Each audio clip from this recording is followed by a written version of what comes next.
forest.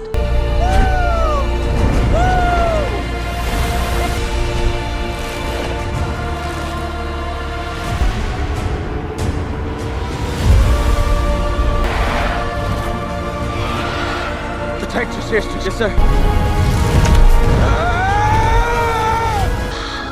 Do you still live? But if every human being... We must fight!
Pandora is burning, and a new war is rising from the ashes.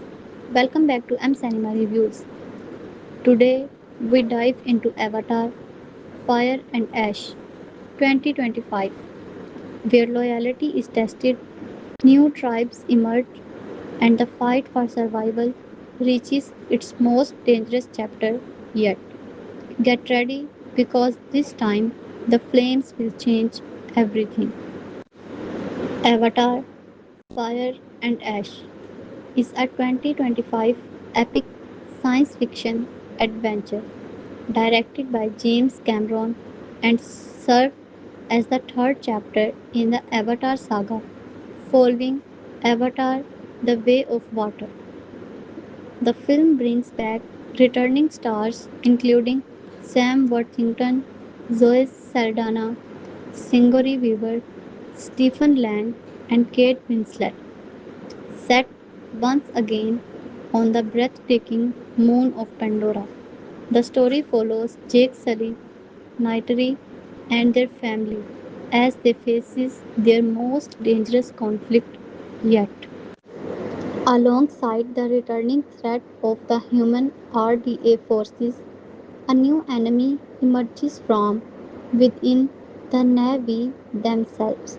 The Manquan, a fierce and ruthless clan who believes and methods challenges everything Jake's family has fought to protect.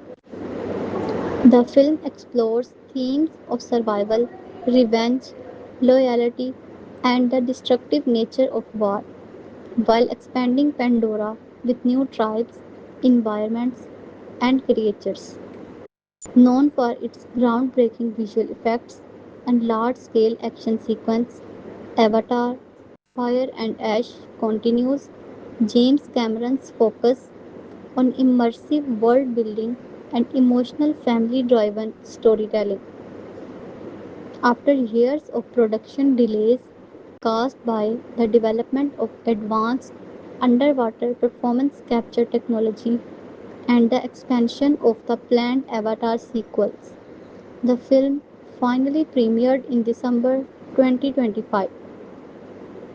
Despite mixed to positive reviews regarding its lengthy runtime and familiar story structure, it became another massive global box office success, earning nearly $1.5 billion worldwide and winning the Academy Award for Best Visual Effects.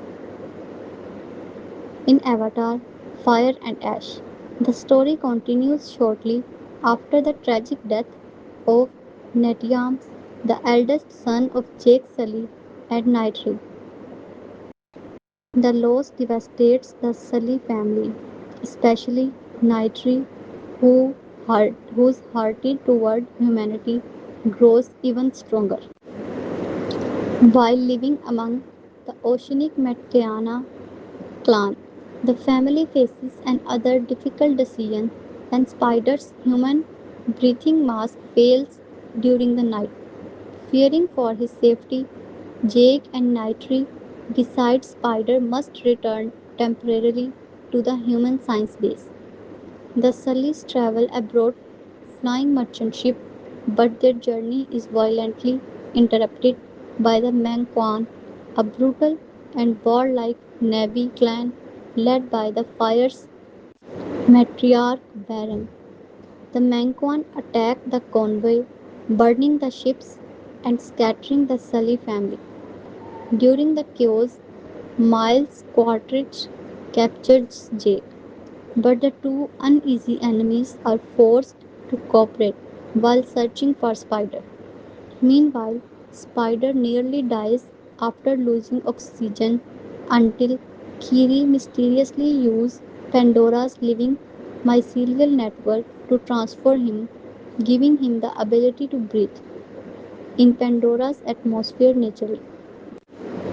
As the conflict escalates, Quaritch allies himself with Baron and teaches the Manquan how to use advanced human weapons, including guns and flamethrowers. Their alliance creates a terrifying combination of human military power and Navy brutality. At the same time, scientists discover Spider's transformation could potentially allow humans to survive on Pandora without breathing equipment, making him extremely valuable to RDA. Kiri and Spider grows closer during their journey, and Spider learns that he can spiritually connect with Pandora's wildlife and ecosystem. Kiri also discovers more about her mysterious connection to Eva, though she struggles to fully communicate with the planetary consciousness.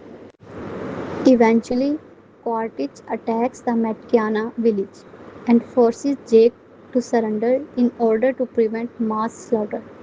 Jake and Spider are taken prisoner to an RDA base where scientists begin experimenting on Spider. Nitri launches a daring rescue mission alongside the scientist Landgraven, freeing Jake and escaping with Spider.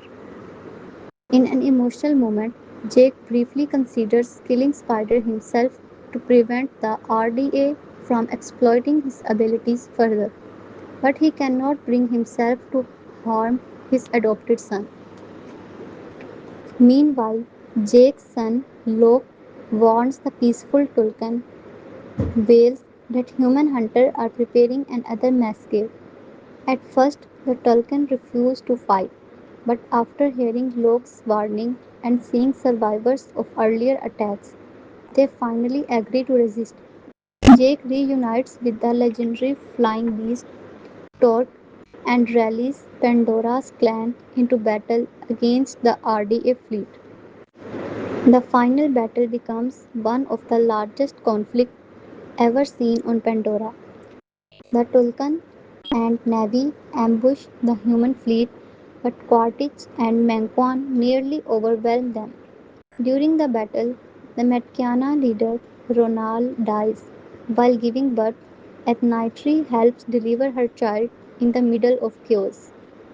Desperate, Kiri finally succeeds in communicating with Eva, begging Pandora itself for help. In response, the planet's wildlife attack the RDA forces, turning the tide of battle. As destruction spreads through the massive magnetic storm, Jake and Quaritch engage in one final fight while struggling to save Spider from falling to his death.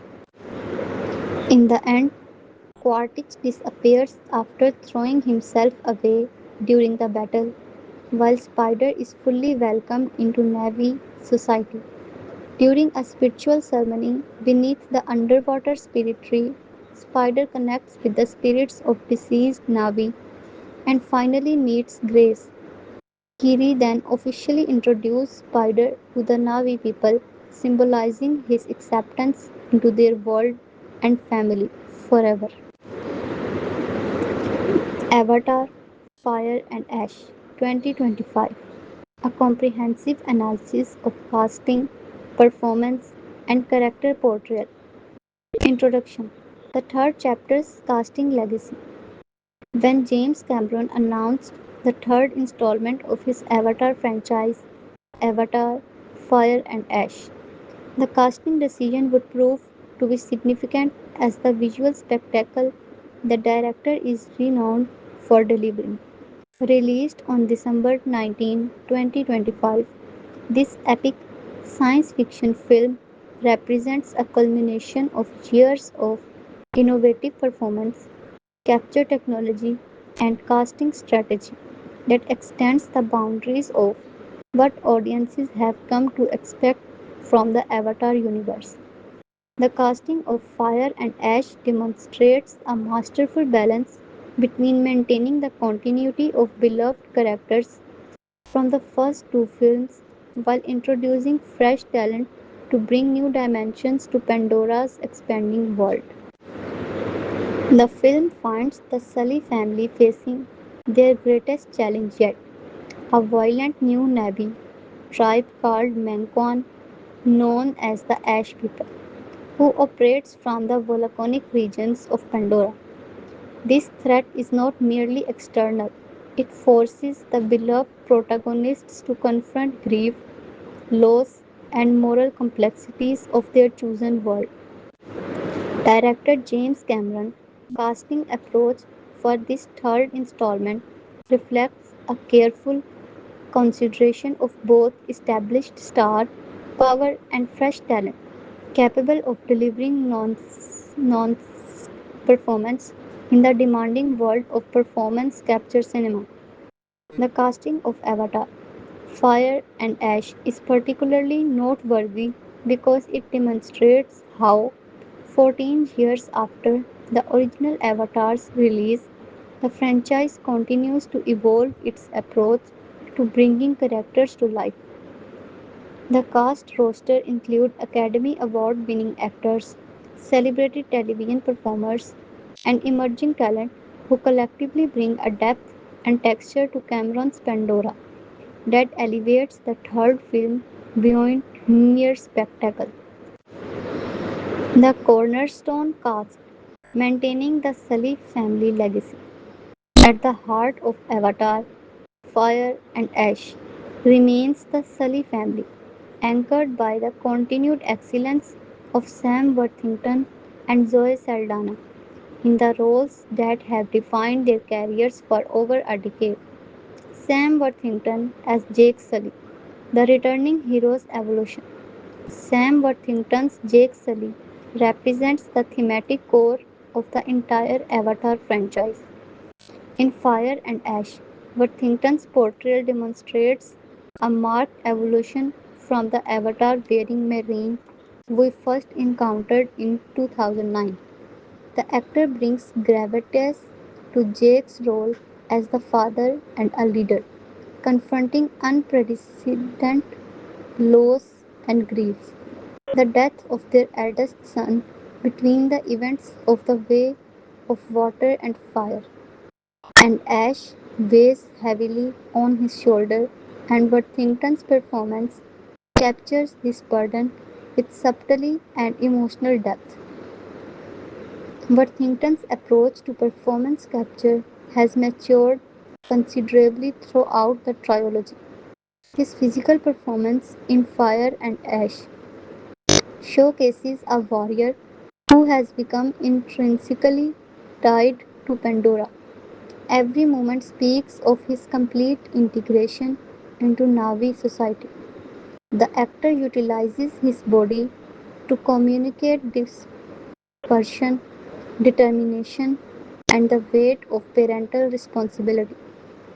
His scenes with Ona Chaplin Warang crackle with intensity as these two powerful performers clash in a dynamic that adds layers of complexity to what could have been a straightforward antagonistic relationship.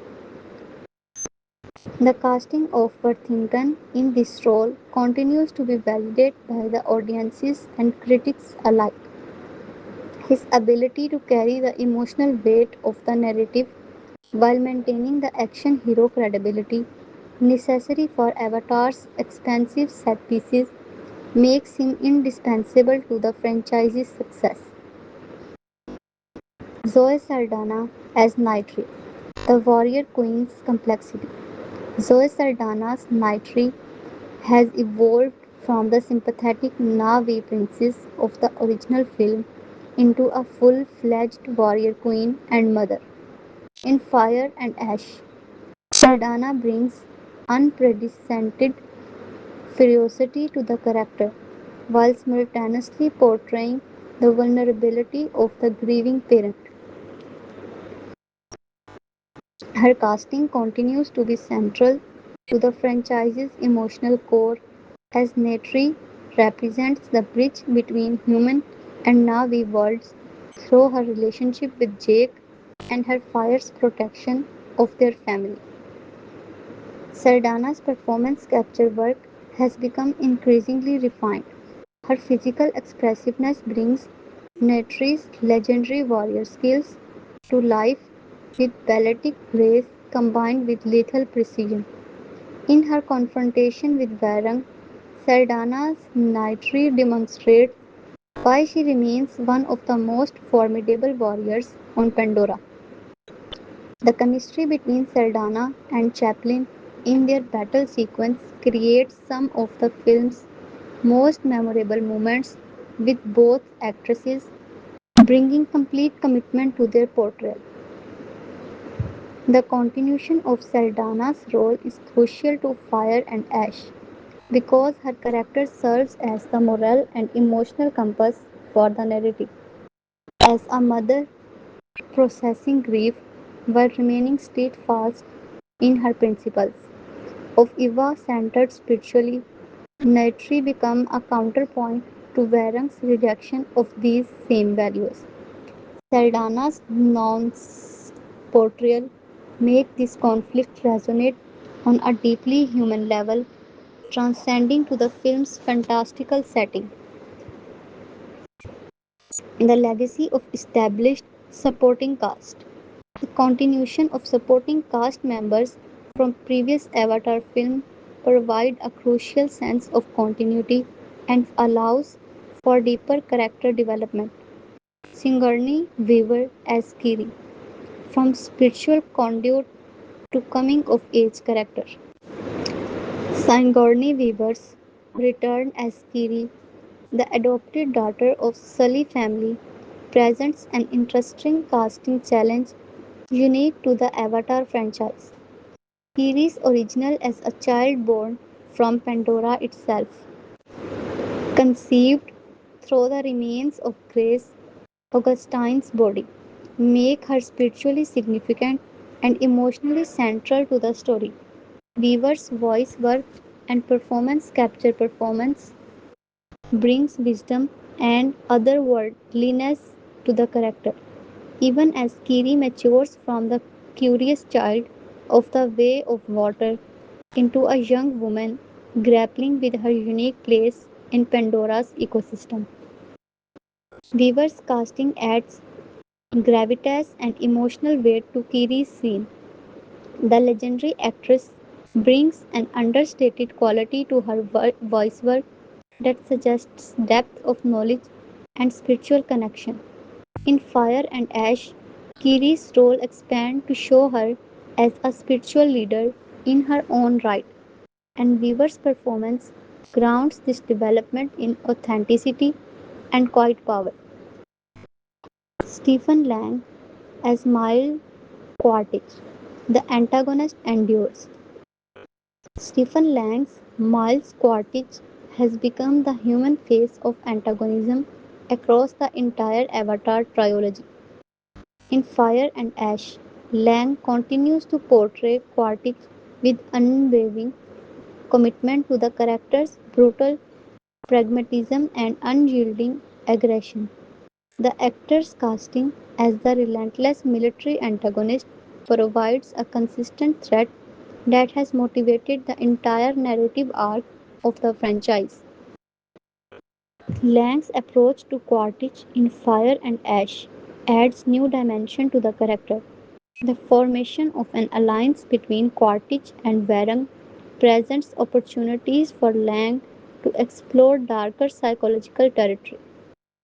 His scenes with Ona Chaplin crackle with intensity as two forces of destruction recognize a kinship in one another. Lang's ability to convey means without appearing cartoonish makes Quaritch a credible threat to the survival of the Sully family and all they hold dear.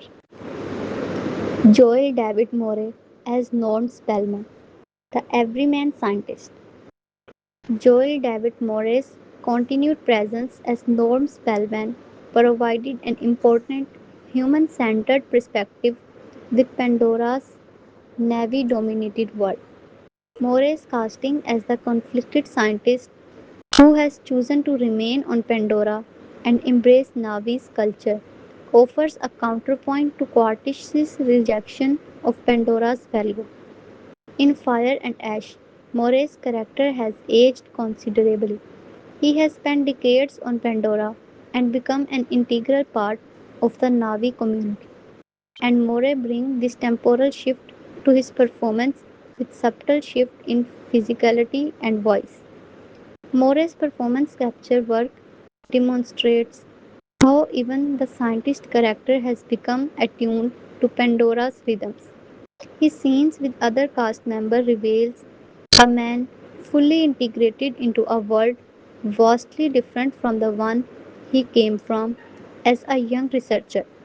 And Moore conveys this transformation through his physical and vocal choices. C.C.H. Pounder as Mort, the spiritual anchor. C.C.H. Pounder's continuation as Maud, the vulnerable spiritual leader of the Navi, provides continuity and wisdom across the trilogy. Pounder's distinctive voice and commanding presence make Maud an authoritative figure whose words carry weight and significance.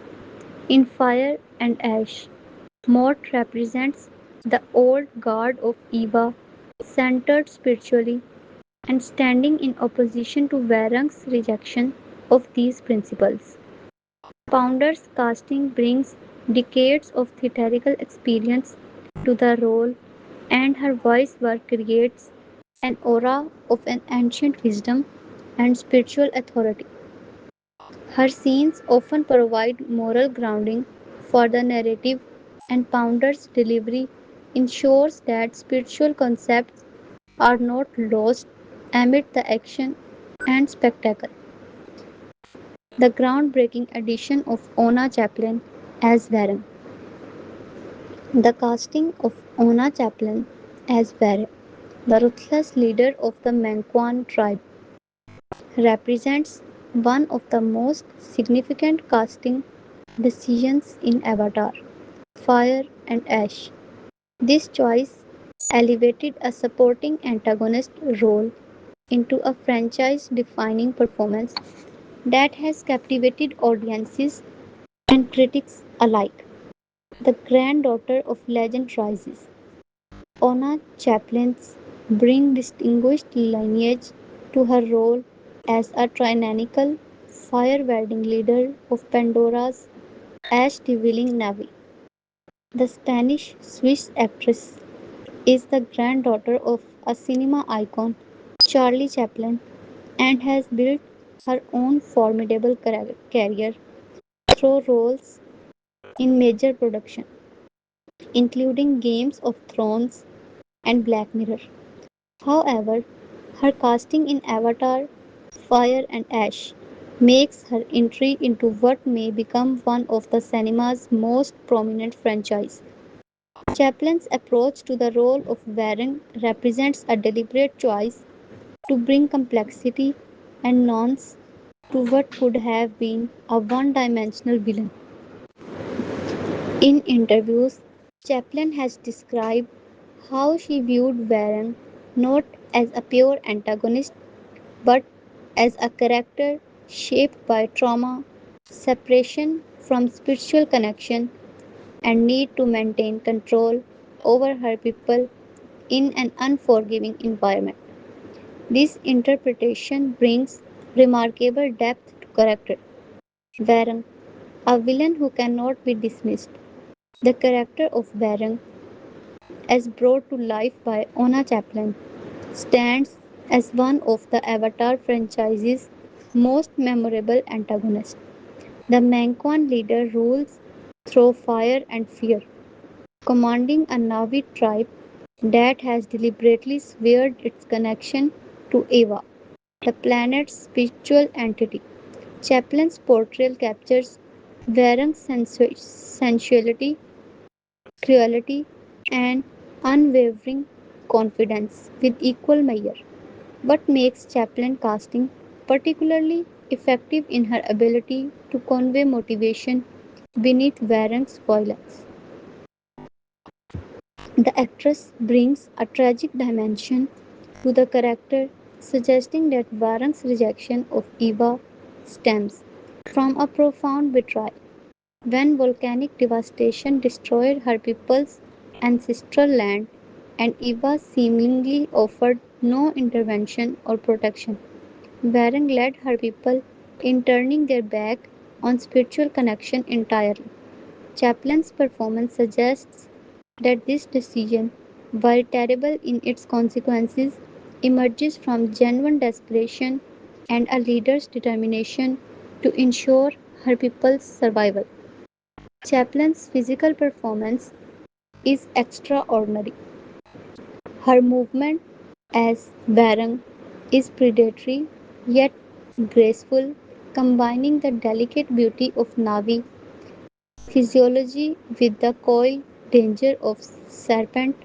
The actress employs sharp, precise movements, snapping her attention like a striking snake, gliding across volcanic landscapes with a dangerous elegance. Her signature hiss has become iconic, a vocal trademark that immediately establishes Varung's aligned nature and predatory instinct. The sexuality of power, redefining Navi antagonism. One of the most discussed aspects of Chaplin's performance is how Varung utilizes sexuality as a tool of power and dominance. This marks a significant departure from previous Avatar antagonists and demonstrates a sophisticated understanding of how power dynamics function. Chaplin discusses her interpretation of this element, explaining that Varung's sexuality is intrinsically linked to her having broken ties with Eva's Cardinus. By preventing the life giving forces of the universe and transforming sexuality into a power game, Varun becomes a fundamentally different type of threat to the Sully family and all they represent. The aspect of Chaplin's portrayal has generated significant online discourse, while audiences recognizing that Varun represents a villain operating from entirely different principles than previous antagonists. While Colonel Quaritch sought to conquer the exploit Pandora's resources, Warren seeks to establish dominion through a rejection of Pandora's fundamental spiritual nature. Chaplin's willingness to fully embrace this complex characterization demonstrates her range as a performer and her commitment to bringing authenticity to the role. James Cameron's handpicked choice. The fact that James Cameron himself handpicked Ona Chaplin for the role of Varun speaks to the director's sophisticated understanding of casting. Cameron recognized in Chaplin an actress capable of handling the demand of performance capture technology while simultaneously bringing theatrical depth and nuanced characterization.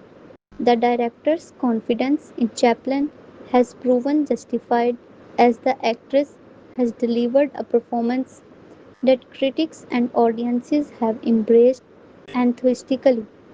Notably, James Cameron made the decision that Varang would survive the climatic battle of fire and ash, intentionally leaving the character alive for future installments. This creative choice elevates Chaplin's role from a one off antagonist to a recurring character with significant franchise potential. Chaplin has expressed enthusiasm about continuing to portray Varang in subsequent Avatar films, and her character's survival suggests that her arc within the broader saga is far from complete. The supporting and ensemble cast. Beyond the main cast, Avatar Fire and Ash features a carefully cultured ensemble of supporting actors who contribute significantly to the film's narrative depth. Ona Chaplin's antagonist counterpart, Eddie Falco as General Ardmore. Eddie Falco, known for her outstanding work in Sopranos and numerous other acclaimed productions, brings commanding presence to her role as General Ardmore in Fire and Ash.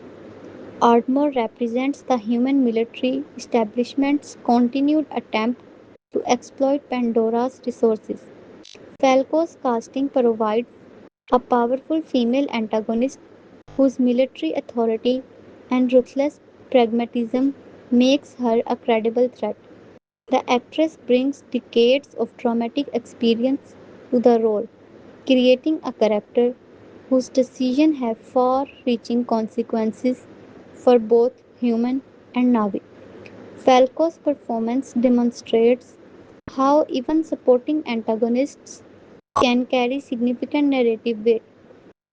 Her scenes establish the military apparatus that continues to threaten Pandora's existence, and her character's interaction with other military personnel established the hierarchies and power structure governing the human forces in the film.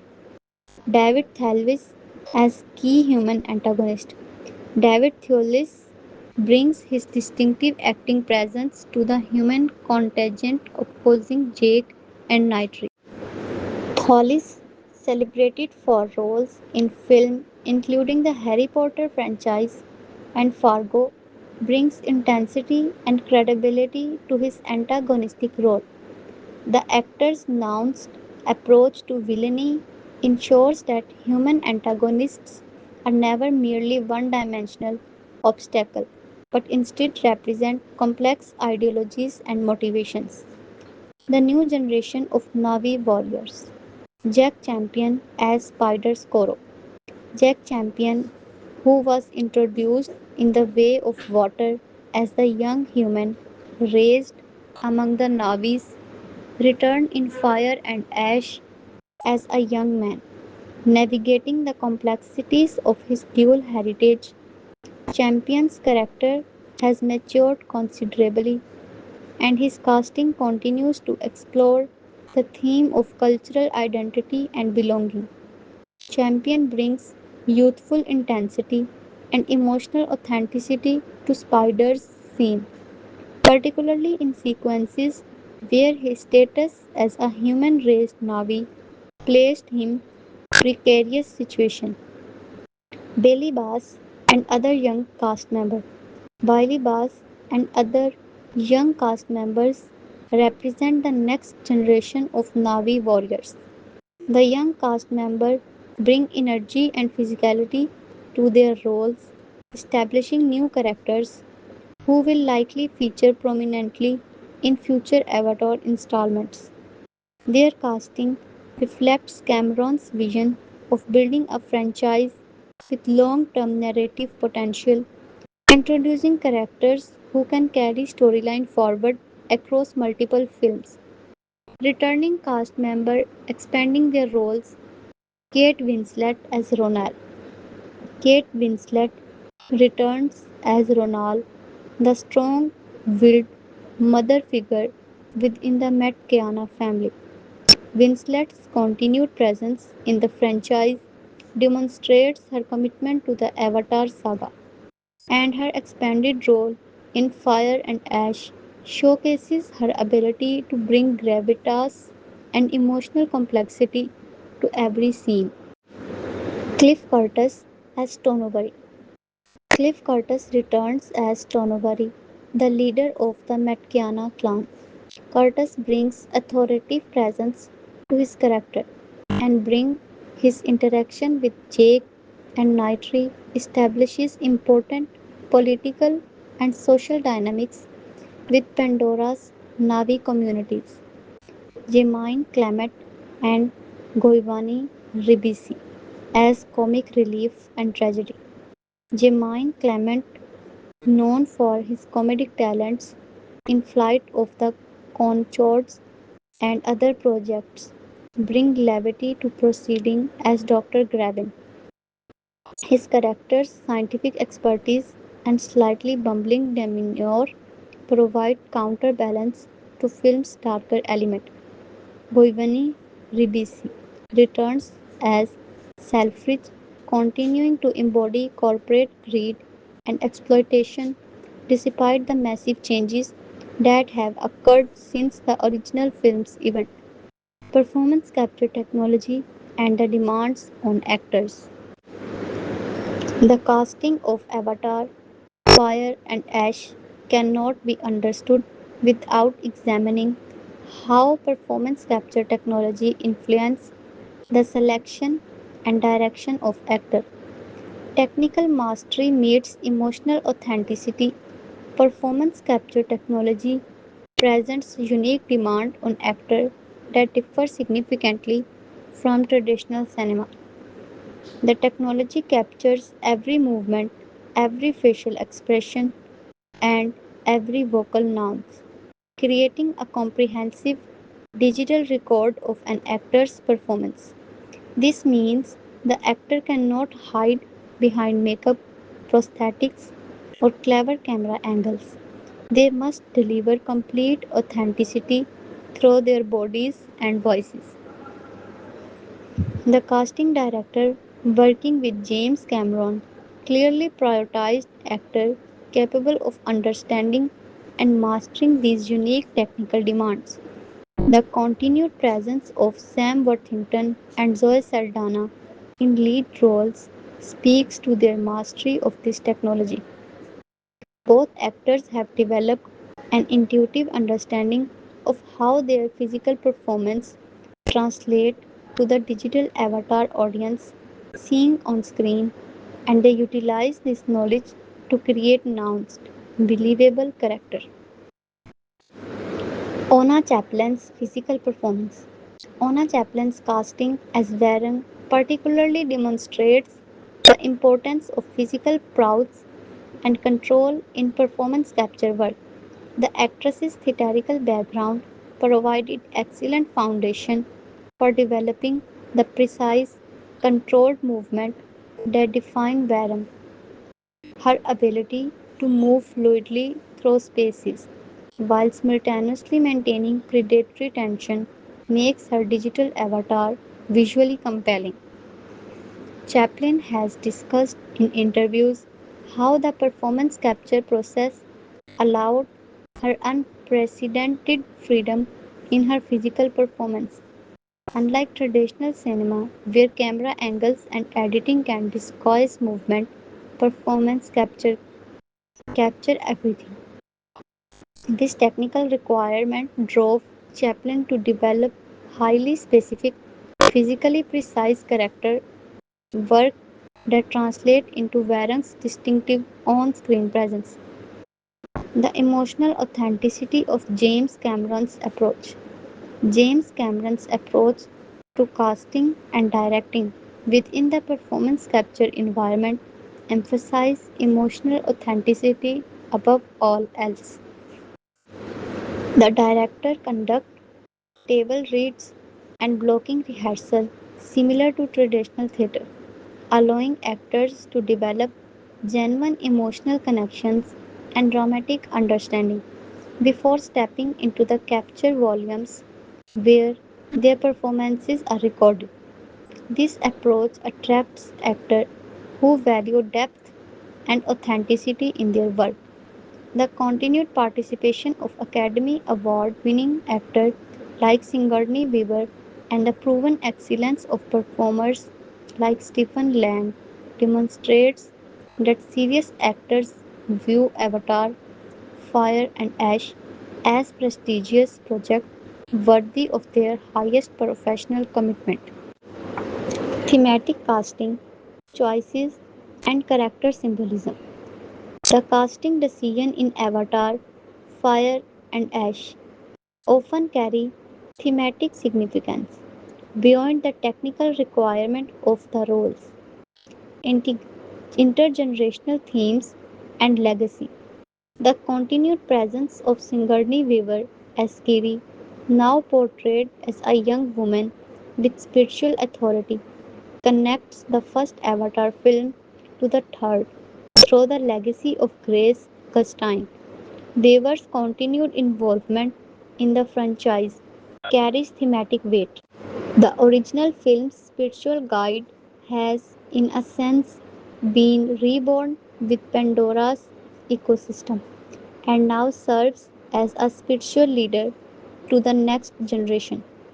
Similarly, the introduction of younger cast members like Belly Bass and other new Navi warriors suggests themes of generational change and the passing of responsibility to younger warriors. The Sully family's journey from outsiders to established leaders naturally invites questions about what legacy they will leave for the next generation of Navi. The clash of belief system. The casting of Ona Chaplin as Varam specifically creates a thematic opposition to the spiritual core represented by characters like Maud and Kiri. The actress's portrayal of Varang's militant secularism, her deliberate rejection of Eva, stands in stark contrast to the spiritually centered philosophy represented by the established Navi leadership. This conflict between belief systems is embodied in the performances of opposing actors, making abstract philosophical questions concrete and visceral. Cultural representation and diversity. The casting of Avatar, Fire and Ash reflects contemporary cinema's increased attention to cultural representation.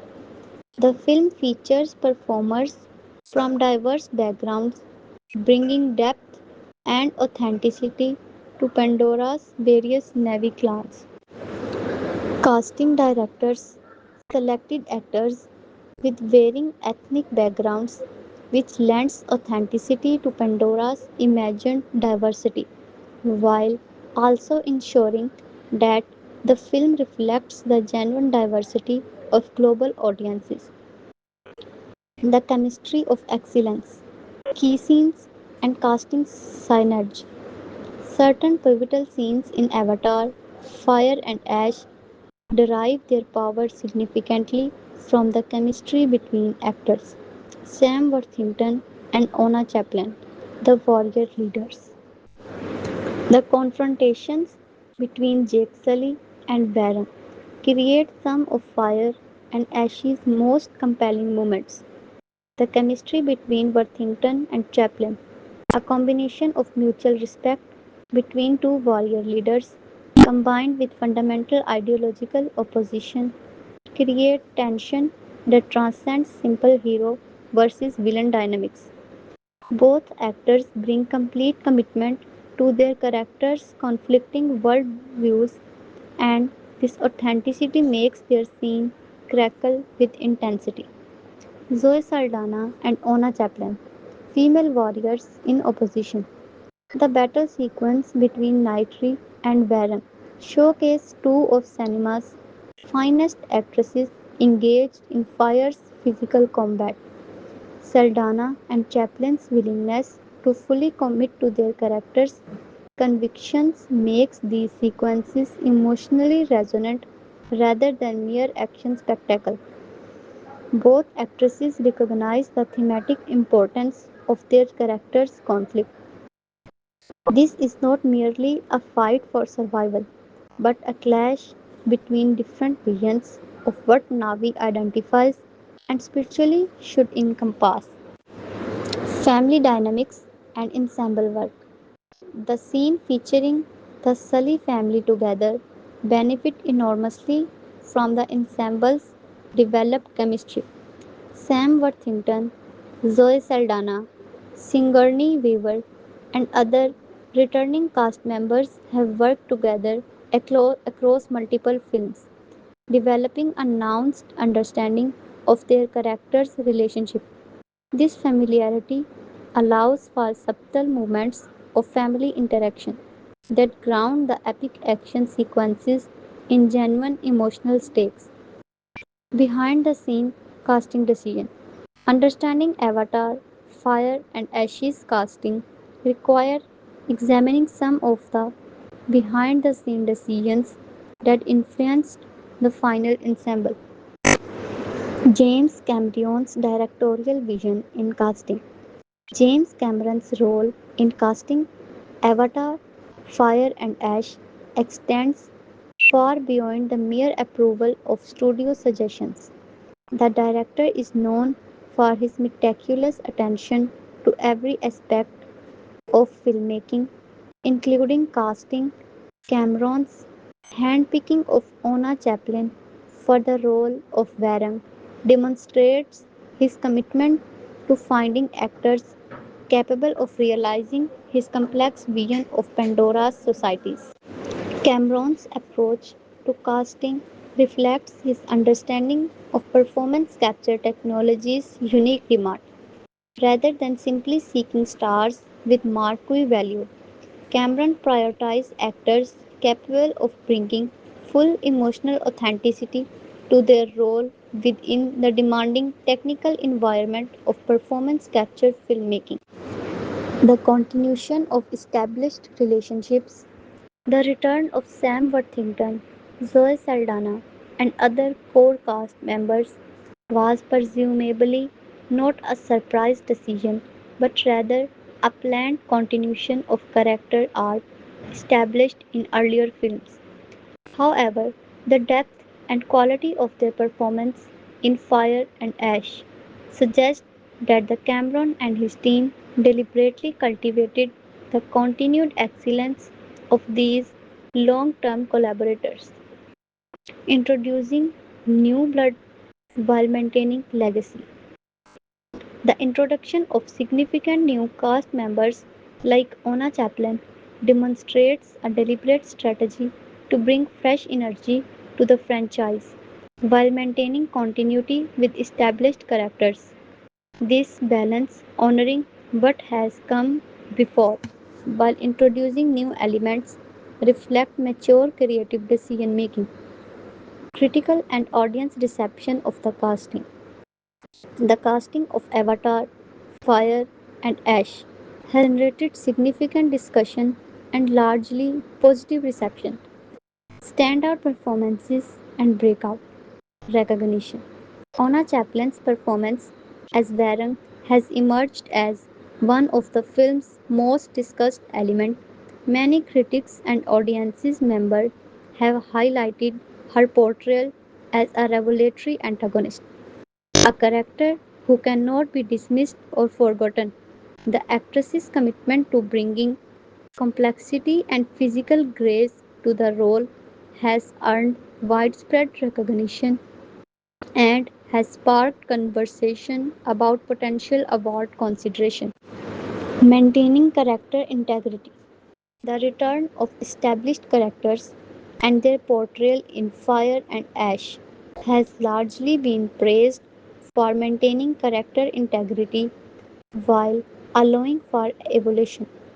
Sam Worthington's Jake Sully in Fire and Ash reflects the character growth across three films while remaining recognizable and grounded in established personality traits. Similarly, Zoe Saldana and Nitri carries the warrior spirit established in earlier films while expanding to encompass new dimensions of grief and maternal concern.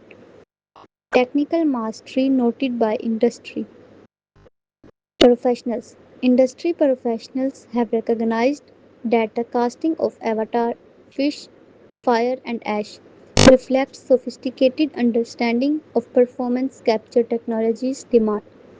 The ensemble's ability to deliver emotionally authentic performances with this technical environment has been noted as a significant achievement, positioning Avatar, Fire and Ash as a masterclass in casting for modern cinematic technology.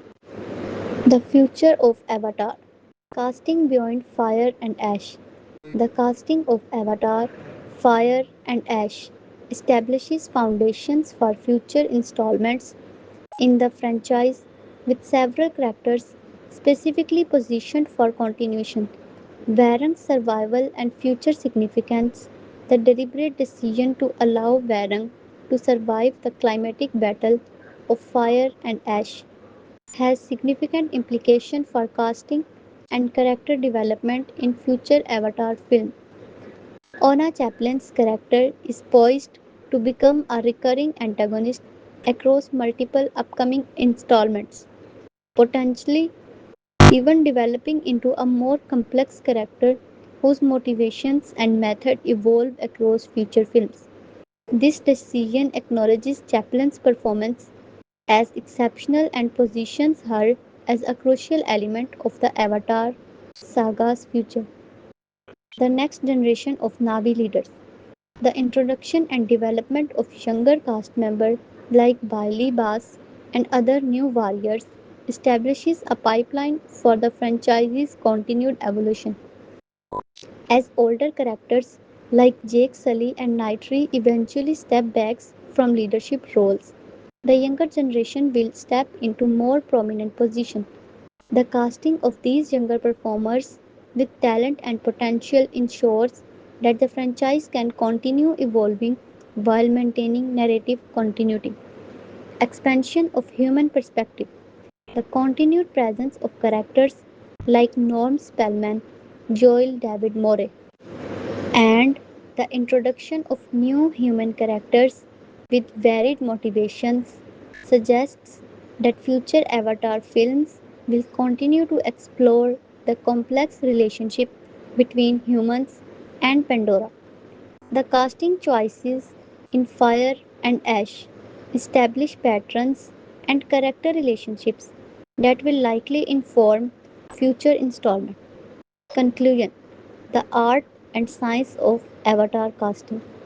The casting of Avatar, Fire and Ash demonstrates the selecting actors for a franchise of this magnitude and technical sophistication requires balancing multiple competing concerns, star power, and relative newcomers, technical mastery of performance capture technology, emotional authenticity, thematic significance, and long term narrative planning.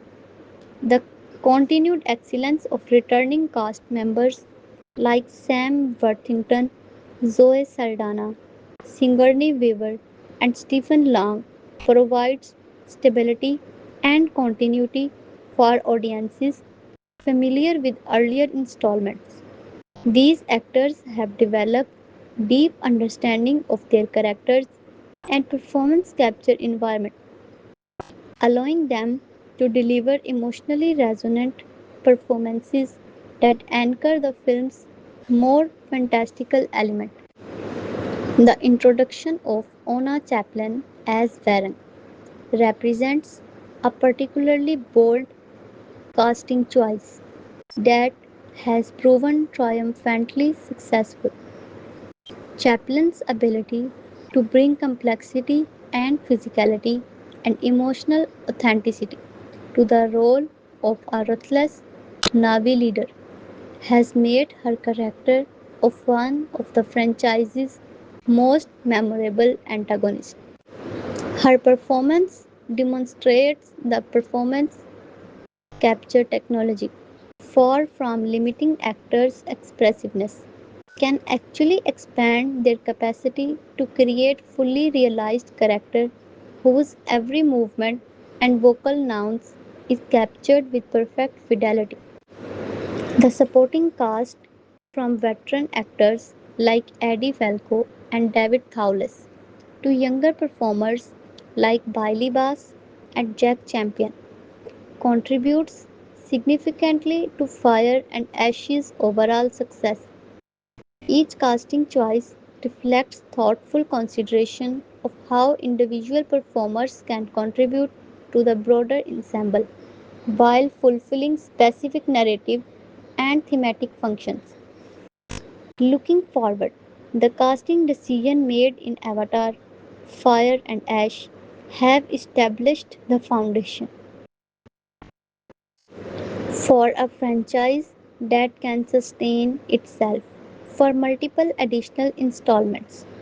The combination of proven excellence from returning cast members, the introduction of compelling new antagonists, and the careful cultivation of younger performers as the next generation of Na'vi leaders suggests that James Cameron and his team have carefully planned the franchise's evolution across multiple future films.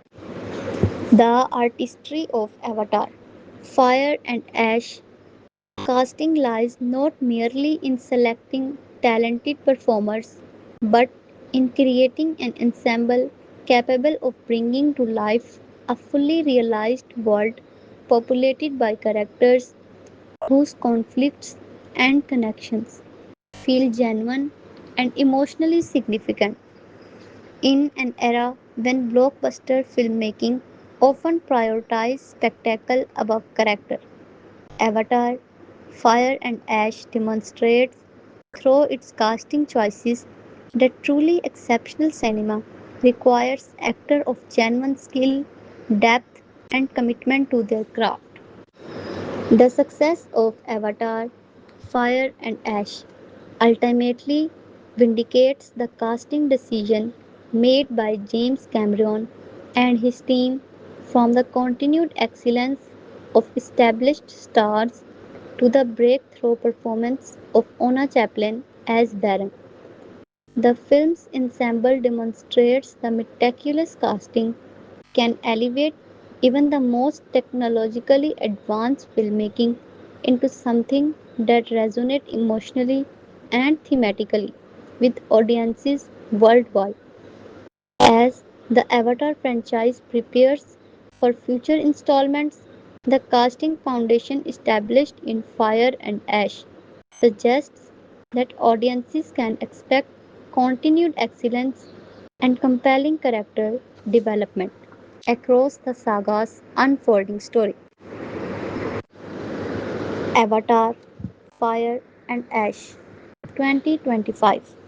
A comprehensive look at production, release, and reception. Production, development, and pre production. The development of Avatar, Fire and Ash, the third installment in James Cameron's groundbreaking Avatar franchise, traces back to the ambitious plans Cameron outlined shortly after the massive success of the original 2009 film. Cameron envisioned a multi-filmed saga set on the lush moon of Pandora, with stories that could stand alone while building a larger epic. Early concepts for the sequels, including what became Avatar: The Way of Water 2022 and Fire and Ash 2025, were fleshed out years in advance. Cameron completed script for both The Way of Water and Fire and Ash, approximately a decade before their respective releases, allowing for coordinated planning. Pre production involved significantly technological innovation, building on the performance capture advancement from the film. The team developed new techniques for underwater and high motion scenes. The addition of two further sequels, Avatar 4 and Avatar 5, and the need for refined underwater performance capture technology caused delay. These pauses allowed more time for script refinement, world building, and visual effects (VFX) R&D. The screenplay was credited to James Cameron with co-writing by Rick Jaffa and Amanda Silver. Through Cameron, Jaffa, Silver, Josh Feldman, and Shane Salerno contributed to the overarching sequel writing process. The key, the key focus in development was expanding Pandora's cultural and ecological diversity. Fire and Ash introduced the Ash People or Manquan clan, a more aggressive Navi group living in volcanic region, led by the fiery Baron, played by Ona Chaplin. This new clan rejects Eva to some extent and allies with human forces, adding moral complexity to the conflict between the Navi and RDA. Resources Development Administration. The Sully family's grief and struggles from the emotional core, continuing directly from the Way of Water.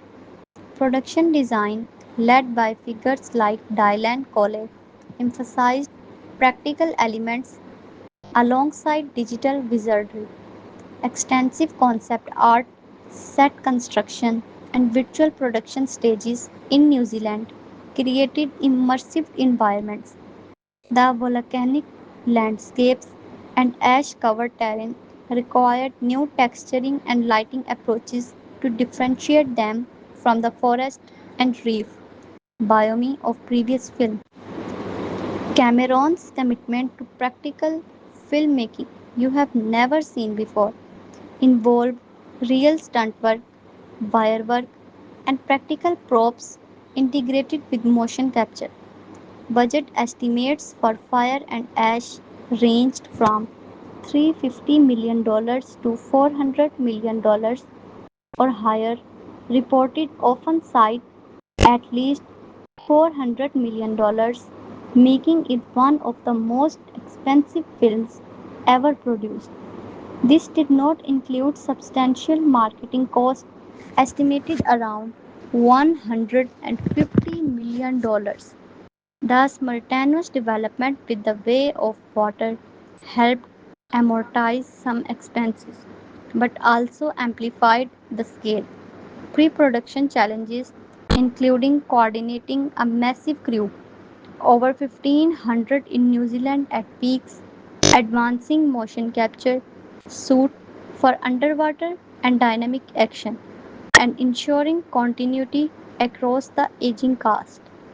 Cameron emphasized environmental themes, anti-imperialism, and family dynamics, while pushing cinematic spectacle documentaries like Fire and Water, making the Avatar film later revealed the depth of preparation, including interviews, behind the scene footage, and insights into the collaborative process.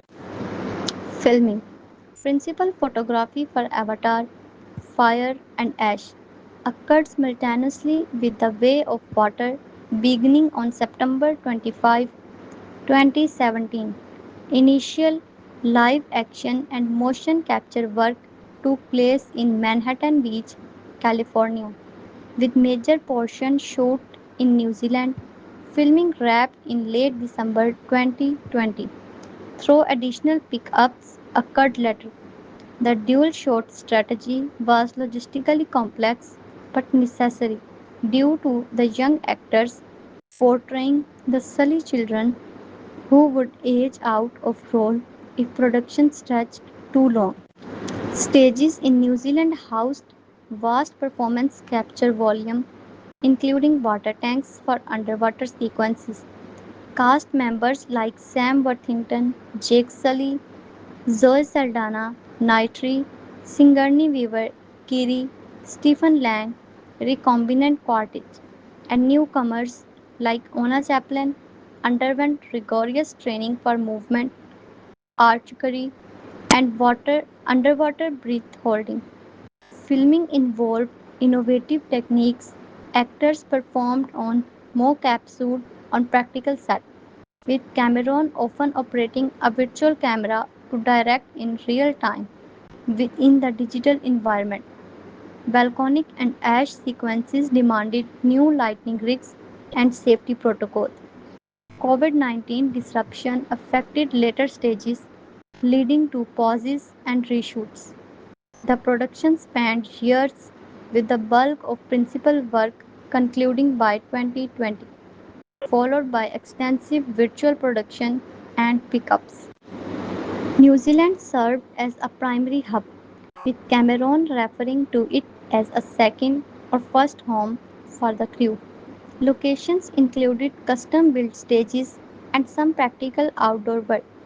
The scale rivaled or exceeded The Way of Water, incorporating more intense action, new creature design such as Ash, adapted mount or creature, and large scale battle blending Navi, human, and recombinant forces. Post production Post production for Fire and Ash was monumental, involving thousands of VFX shots from multiple vendors, with Beta Digital, now Beta FX, playing a central role. The film pushed boundaries in creature animation, environmental stimulation, especially volcanic ash, fire, and smoke interaction, and immersive 3D. Editing refined the runtime, reported around 3 hours and 10 to 17 minutes in various accounts, balancing spectacle with character movements. Visual effects team refined performance capture data, enhanced bioluminescent details, and created seamless integration of practical and digital elements. Cameron's hands-on approach, including reviewing shots in context on large screen, sound design, mixing, and color grading, prepared the film for premium format like IMAX, Dolby Cinema, and high frame rate 3D. Delays in the overall schedule, 9 total for the project, stemmed partly from perfecting these elements. The film benefited from lessons learned on the way of water, streamlining with some workflow while introducing new complexities for the Ash People's environment. Post production extended into 2025 with final tweaks up to the release. Music James Horner composed the score for the original Avatar, but after his tragic death, Simon Franklin took over for The Way of Water and continued to Fire and Ash. Franklin built on Horner's thematic foundation, incorporating Navi inspired motifs, epic orchestral swell, and new cultural sound for the Ash people, while introducing fresh elements for volcanic tension and emotional family arc. The score blends large scale action cues with intimate, grief laden themes.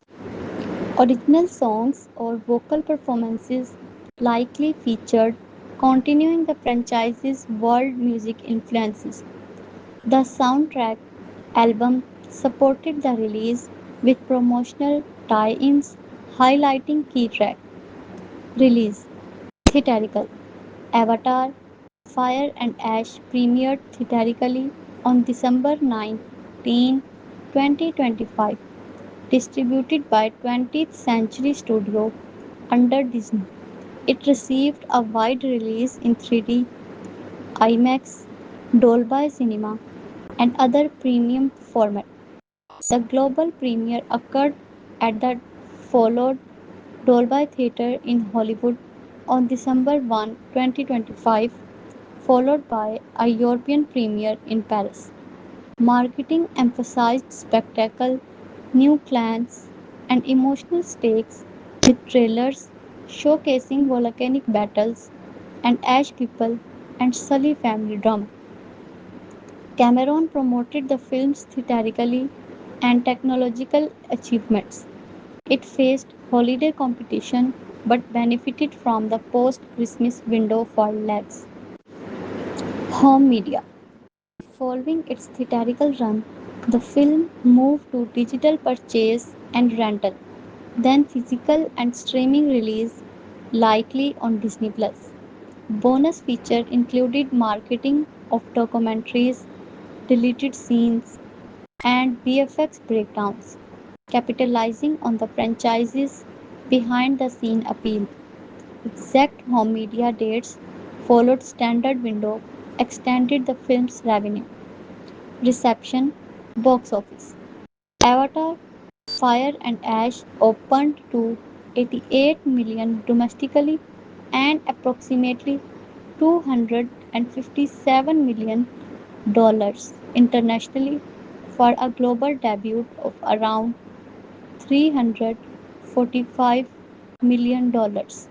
This was solid but lower than The Way of Water $134 million domestic and 435 plus million dollars global opening.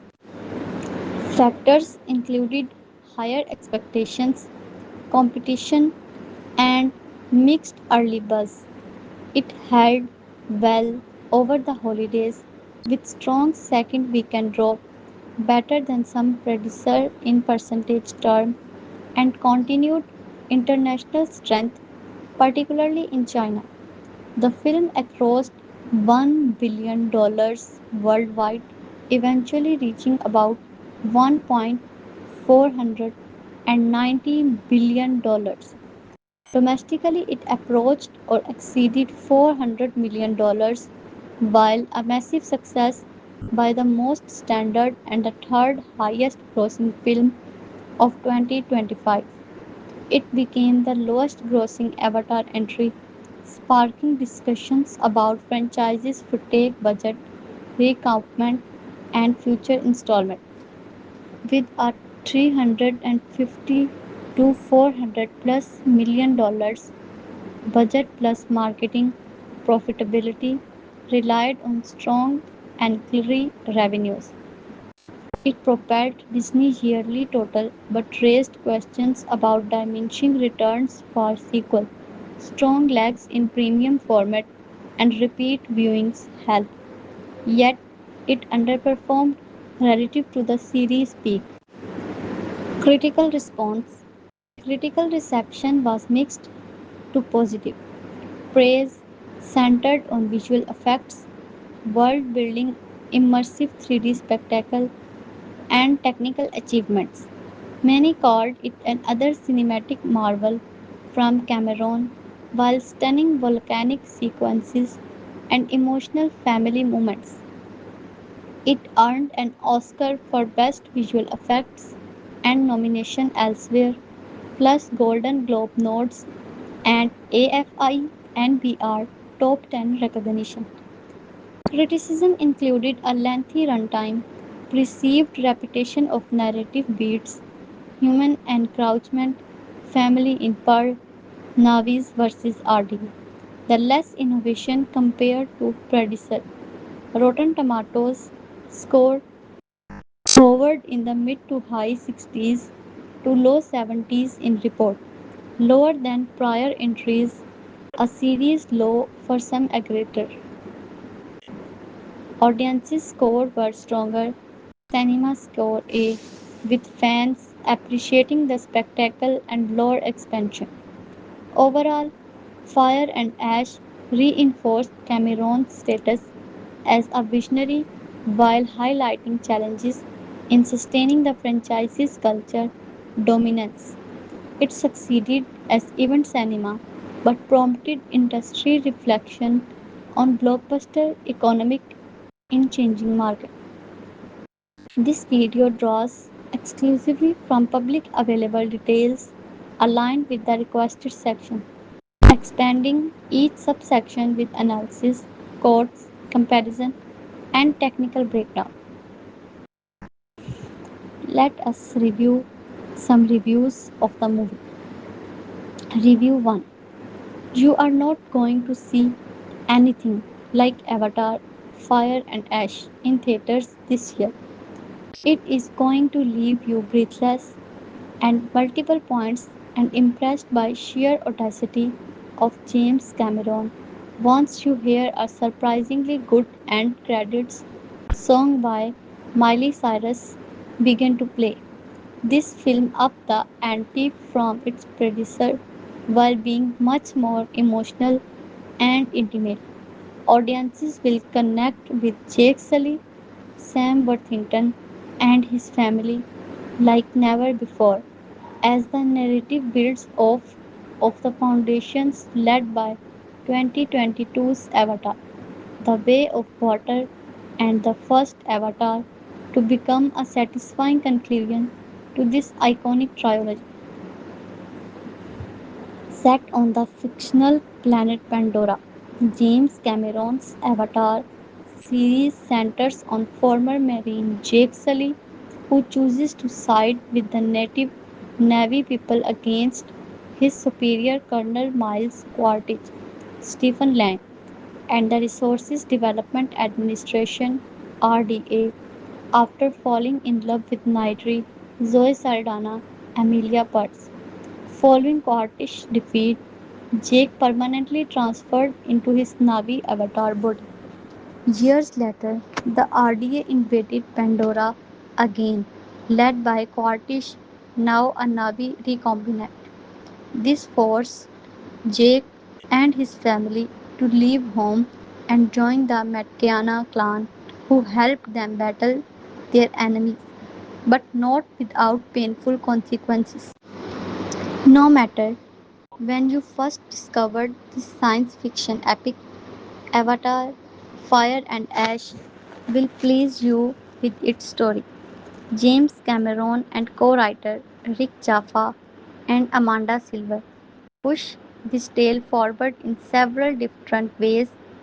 Arcs from both films are built upon with the grief and rage felt by Jake Nitri and their kids after the tragic loss of Natium James Flatter, in the way of water serving as the foundational point for their individual journey.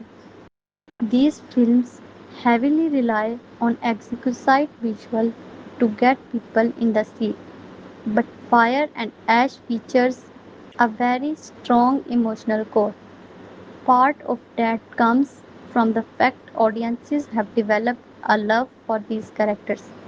But Cameron, Jaffa, and Silver touch on grief, hearted, and healing in thoughtful ways through multiple characters. It's heartbreaking to see Nitri struggle with the fact her son is never coming back and have a constant reminder of the human sky people who took him from her in Miles, Spider Socro, Jake Champion, Scream 6, and the human son of Quartish who has been adopted into Sully family. Losing a loved one is never easy, and Saldana conveys the pain and anger that death can bring with it so beautifully. Natium's passing has led Nitri down a dark path that not even Jake may be able to pull her out of. She is still the character we know and love in a lot of ways, but every ounce of the hearted Nitri spits out toward the sky, people, and Spider in particular, who is grieving just as she is, will have you wondering if you should like her. You will understand where she is coming from, but there's a chance You won't agree with it. Saldana's high wire act between love and hate is one of the many riveting aspects of the story. Jake is handling Nitri's anger as best he can while she attempts to push him away. But if there is one thing we learned from the way of water, it is that he will do anything to protect his family. And we see just how far he will go here. While there is not anything quite as cool as when he said, "Then let's get it done," during Avatar Fire and Ash. It's been such a pleasure to watch Sam Worthington take this character from generic white guy to a tough, kind father. He revisits parts of his life that he thought were buried throughout the film, and seeing how Jake deals with them now brought me so much pleasure because his growth is evident. The same can be said for Worthington as an actor who puts so much more emotion into his lines now compared to the first film. The Sully children still played a pivotal role, especially Spider and Kiri. Sigourney Weaver aligned. Both of them continue to be captivating characters, though I fear that even though Weaver is talented, I will never quite get over the fact she is voicing a teenager at 76-year old. It is not that a legendary actress cannot capture that level of energy. Physically, she has all the tools, but her vocals just do not match, especially when the majority of Kiri's scenes are with younger actors. I adore the character though, especially here as she tries to piece together why she is so different and goes through the emotional ringer. Spider is much more of a central figure among the young characters in Avatar, Fire and Ash, and while I have to admit I did not completely love him in the last film, I am all in on whatever sort of plan that Cameron and company have for the Monkey Boy now. He is beginning to become a mix between Jake and Cortish in more ways than one, and I am really hoping that Spider and Jake Champion as an actor can grow to the point where I love him in the next chapter. I can't quite call what the writer did with Locke Britton Dalton is a disappointment because his arc does not move forward and he is another character that helps further the theme of grief and hate. It would not shock me if others were disappointed by the choices that the writer make with him, though at the very least we got good moments between Locke and Payakan, the Tulkan he befriended. It makes perfect sense for a story largely built around grief and rage to have an antagonist who embodies those two themes in Baron. Ona Chaplin, Quantum of Solace, who is the leader of the Manquan clan, also known as the Ash People. She allies herself with Quartish, and those two make quite the pair. As a matter of fact, they are basically the anti-Jake, and Nitri Baron is ruthless with a loyal to no one that does not serve her on her people in some form, which included the goddess Eva, who they have renounced. Compare that to the incredibly spiritual Nitri, and you have the quite contrast. While the two face off multiple times in battle, the dynamic is something I would love to see explored in future. Quartish is Jake if he had remained royal to the Sky People. He has met his match in Baron, who is just a dedicated to her goals, and people, if not more so. Together, these two could alter Pandora, as well known it, and the strange thing is, they are so hypnotic as a pairing that you might be rooting for them to do it. Ona Chaplin commands your attention from the minute she appears and gives one of the year's best performances. Even when she is not speaking, you can feel the anger and determination rising up in her body through her dynamic facial expression. Chaplin's ability to showcase so many feelings through the motion capture is up there with what Zoe Saldana has been able to do.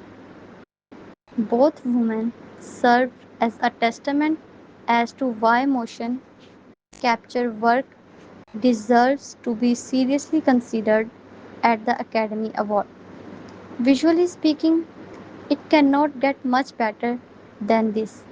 The IMAX 3D experience is obviously fantastic and will enhance the experience, but I would argue that you do not necessarily need it.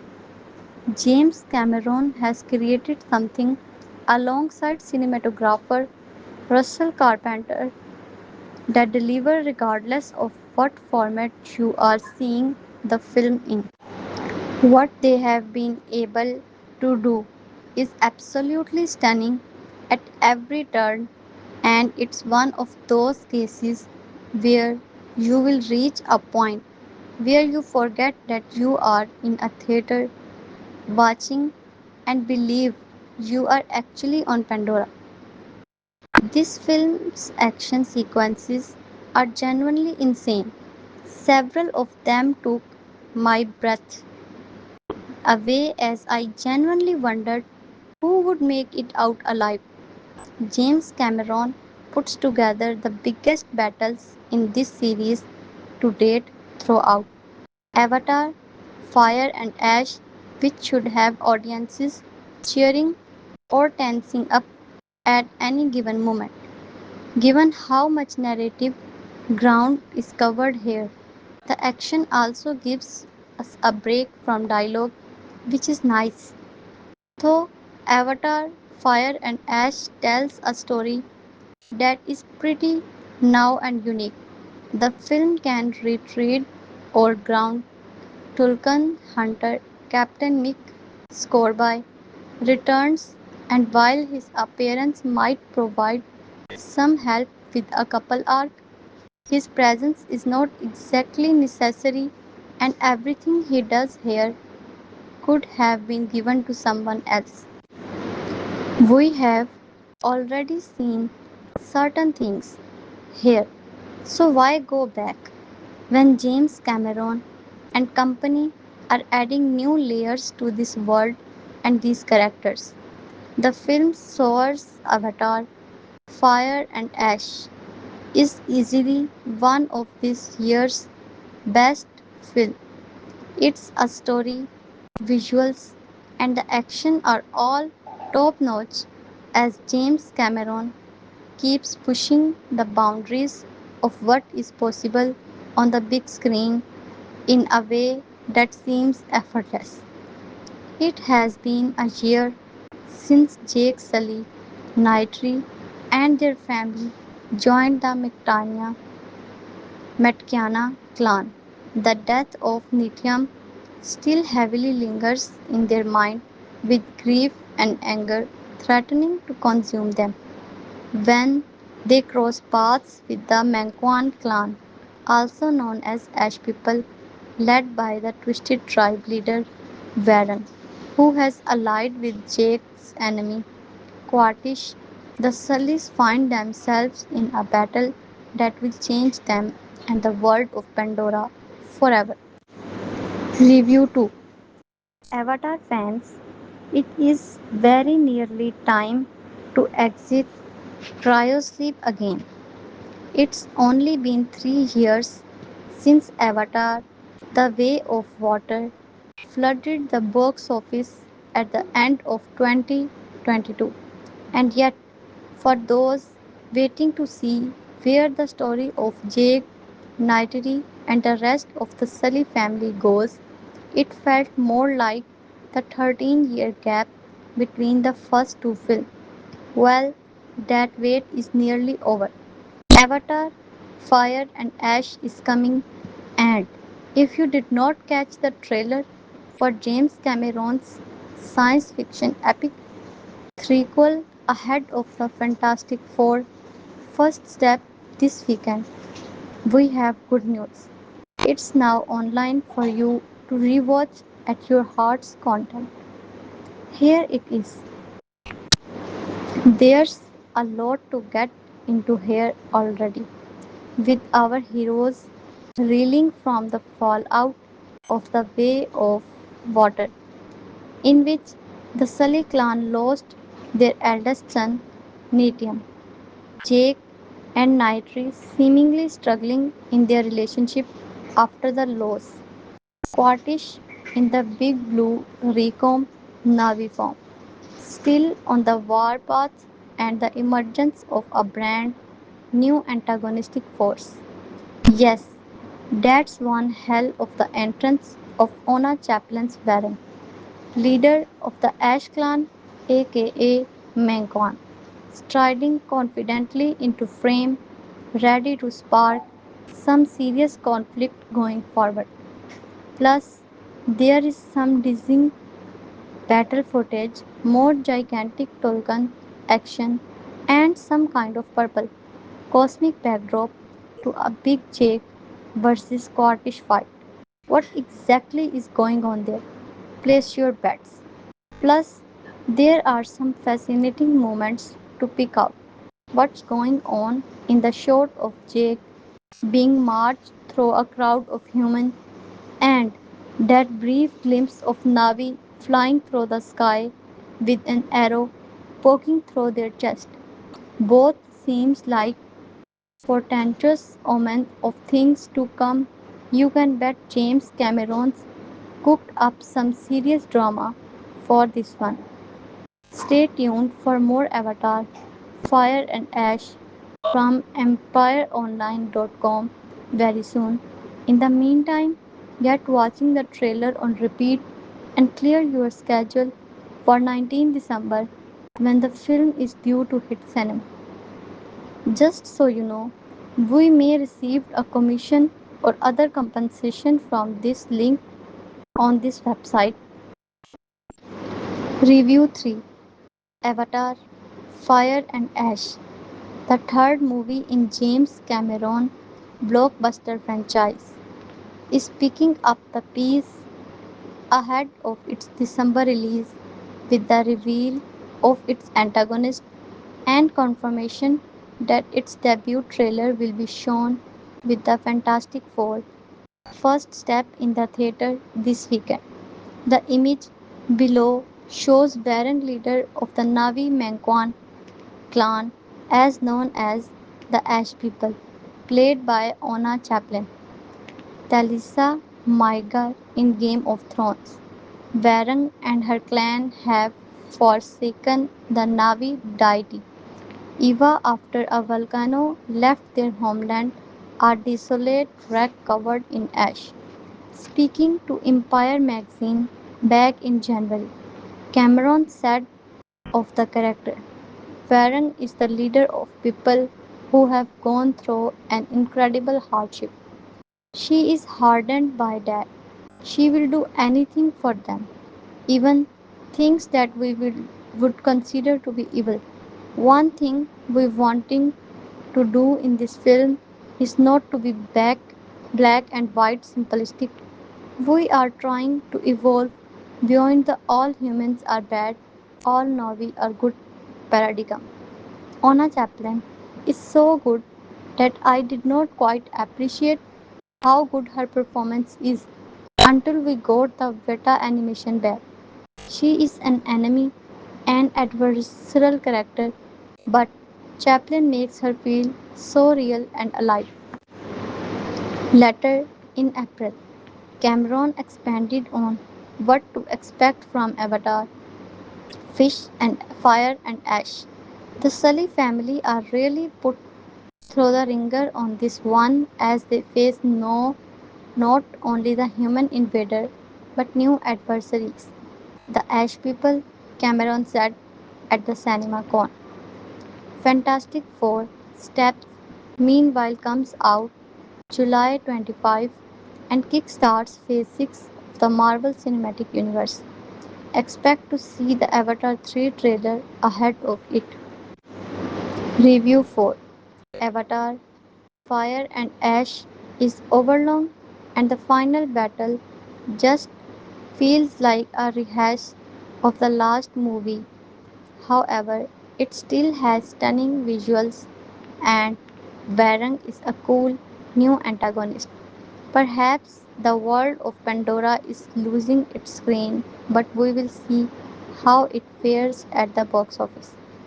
Plot Jade and Nitri family grapple with grief after Nitium's death, encountering a new aggressive Navi tribe, the Ash people, who are led by the fiery Baron. As the conflict on Pandora escalates and new moral focus emerges, review the third and possibly final entry in the Avatar franchise has arrived, and I cannot wait to see what the box office is this fall. These movies tend to make literally billion of cash and yet no one ever talks about them. Director James Cameron has said he is holding off work on the fourth movie until he sees how this one does. So maybe he is not so confident about this entry, but we shall see and we should never underestimate James Cameron. Avatar Fire and Ash in every bit as gorgeous looking as the previous movie. But the ridiculous and self indulgent runtime of 3 hours and 15 minutes will likely put many off going to see it in the Avatar. After watching it, I would not be in a rush to rewatch it. Cameron needs to rein his ego and learn to edit his movies down a bit. There is no reason for this movie to be so as long as it is, especially considering it's mostly just a rehash of the second movie with all the good family themes, environment, good manner. Bad. The final battle sequence takes place on the under the sea and bring nothing while we have not seen it before. It's still packed with the spectacle, and as it's Cameron, you know the action will be shot well. There are some nice character moments in this and it even has some emotional scene too. I think the most interesting character in Fire and Ash Scottish Stephen Lang, who gives who gets a bit more depth and character development than before, mostly due to the troubled relationship with his son, Spider, Jack Champion. The new villain Barang is a welcome addition and come across as quite unhinged, but the finale has so much going on that she gets lost a bit in the chaos. Jake Sully, Sam Worthington, is not as sympathetic as before, making some odd decisions, especially the way he treats his son Locke. Nitri, Zoe Saldaña, is still as crazy as ever, and she has become quite cold since losing her son in the last movie. I think I said this with part 2 is that there are so many Navy characters and it's hard to tell the difference between them at times as they all look the same. The score still maintains James Horner's theme and has some epic choral moments for the action scene and is one of the movie highlights. Overall, I won't say anything else to avoid spoiler by Avatar. Fire and Ash is my least favorite of the trilogy and I hope this is the final entry. There are some great action sequences and the visuals are stunning as ever, but it's overlong and you could easily trim the first 30 minutes as nothing really happened. If you love the world of Pandora, then you will still have a fun time, but this won't create any new fans. Review 5. A first look photo has been released from the upcoming sequel Avatar Fire and Ash. The picture features Spider Jack Champion, who, in the way of water, got the family reunion he never wished for when his father, Stephen Lang's Miles Scottish, returned in recombinant Navy from wreaking havoc on Jake Worthington and Nitri Zoe Saldaña clan, all leading to the death of our hero's eldest son, Nitium. Clearly, this puts Spider in quite the predicament, being forward, caught between his reborn biological dad and the family that raised him, as a report in Empire's Spider Dynamic with Quartish 2.0 is said to become even most twisted in Avatar, Fire and Ash, seen together above in a world exclusive still from upcoming threequel. They reconnect out of necessity. Stephen Lang, aka Slang, tells Empire their connection is not a solo connection. There are times when everybody comes together on some level, but when enemies cooperate, you can be sure betrayal is just around the corner. Spider confesses Scottish. The actor continues, but Scottish wants clarity. There is something about the spider and Scottish really loves, not a word we associate with him. I think respect and admiration really develop in spades as well as animosity and manipulation. The relationship will deepen for better or worse. Plus, Saldana says Nitri will meet her match in Warren, Ona Chaplin's fearsome leader of the Manquan Ash clan. Expect a particularly potent performance as Nitri journey continues. Zoe is incandescent in this film, promises James Cameron. With Emilia Pearce, she is finally getting recognized as the top tier actor we have always known she is. But in Fire and Ash, that goes way beyond what you have seen before. Prepare your tear ducts to go the way of water once more then. Read Empire's full Zoe Saldana interview in the Jurassic World Rebirth issue on sale Thursday 8 May. Pre-order a copy online here. The path to Pandora continues every month in Empire. Subscribe here to get the magazine every month and hear the latest Navi news. Avatar Fire and Ash comes to UK cinema from 19 December. Review 7.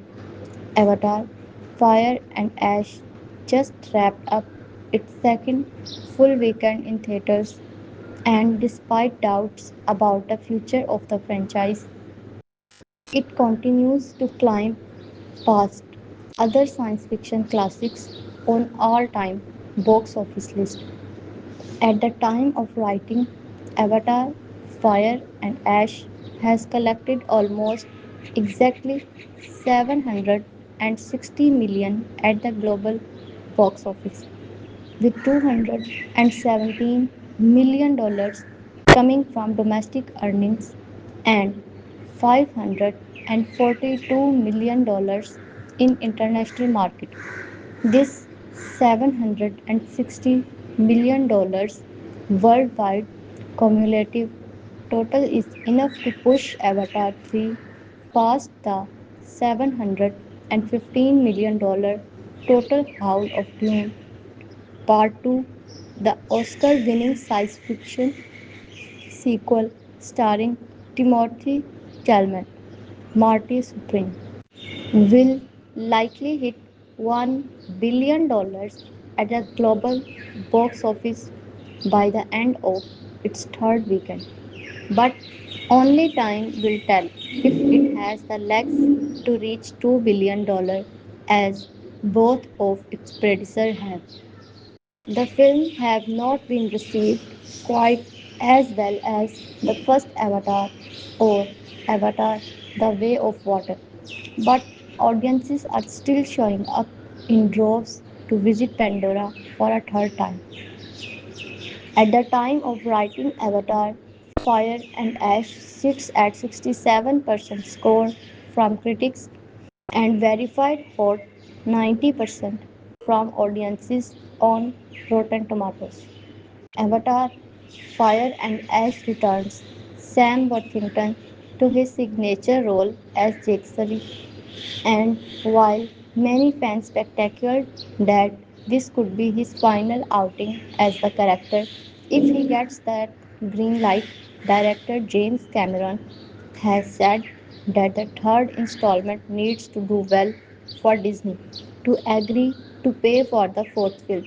But things are heading in right direction as the franchise looks to become one of the biggest movies of the year. When is Avatar 4 coming out? Avatar 4 is currently scheduled to be released on December 21, 2029.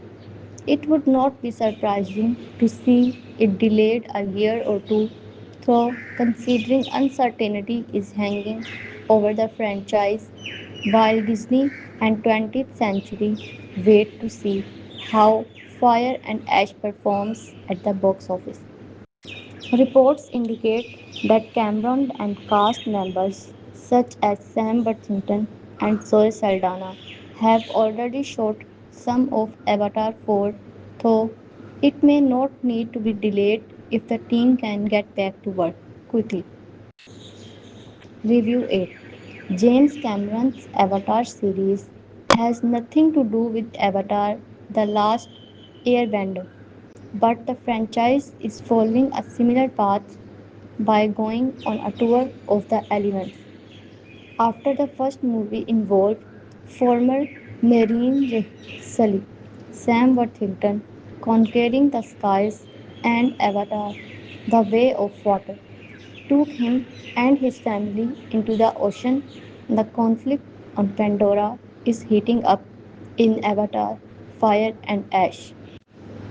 The first trailer for Avatar Fire and Ash, which will be released in December, was exclusively screened over the weekend ahead of Fantastic Four's first steps and released online Monday. It shows off Cameron's visual mastery with a look back at where the series has begun, soaring above the aligned moon and returning to the seas. There are scenes involving the whale-like python that were highlight of Avatar: The Way of Water, along with some beautiful new critters that fly airships. But the real focus is on the Ash clan, who do not seem to be particularly interested in allying with Jake and his Navi wife, Nitri, Zoe Saldaña. The trailer offers a first look at their leader, Baron Ona Chaplin, warning Jake and Nitri's adopted daughter, Kiri Sigourney Weaver, that your goddess has no dominion here, a reference to Kiri's unique bond to Great Mother Eva that has allowed her to connect with animals on Pandora. Warren will also presumably be a big threat to Jake and Natri's adopted human son, Spider, Jake Champion, who is seen in peril in the trailer. Despite living among the Navi, he cannot breathe naturally on Pandora and also has to contend with his biological father, Colonel Miles Quaritch, Stephen Lang. who was killed by Nitri in the first film.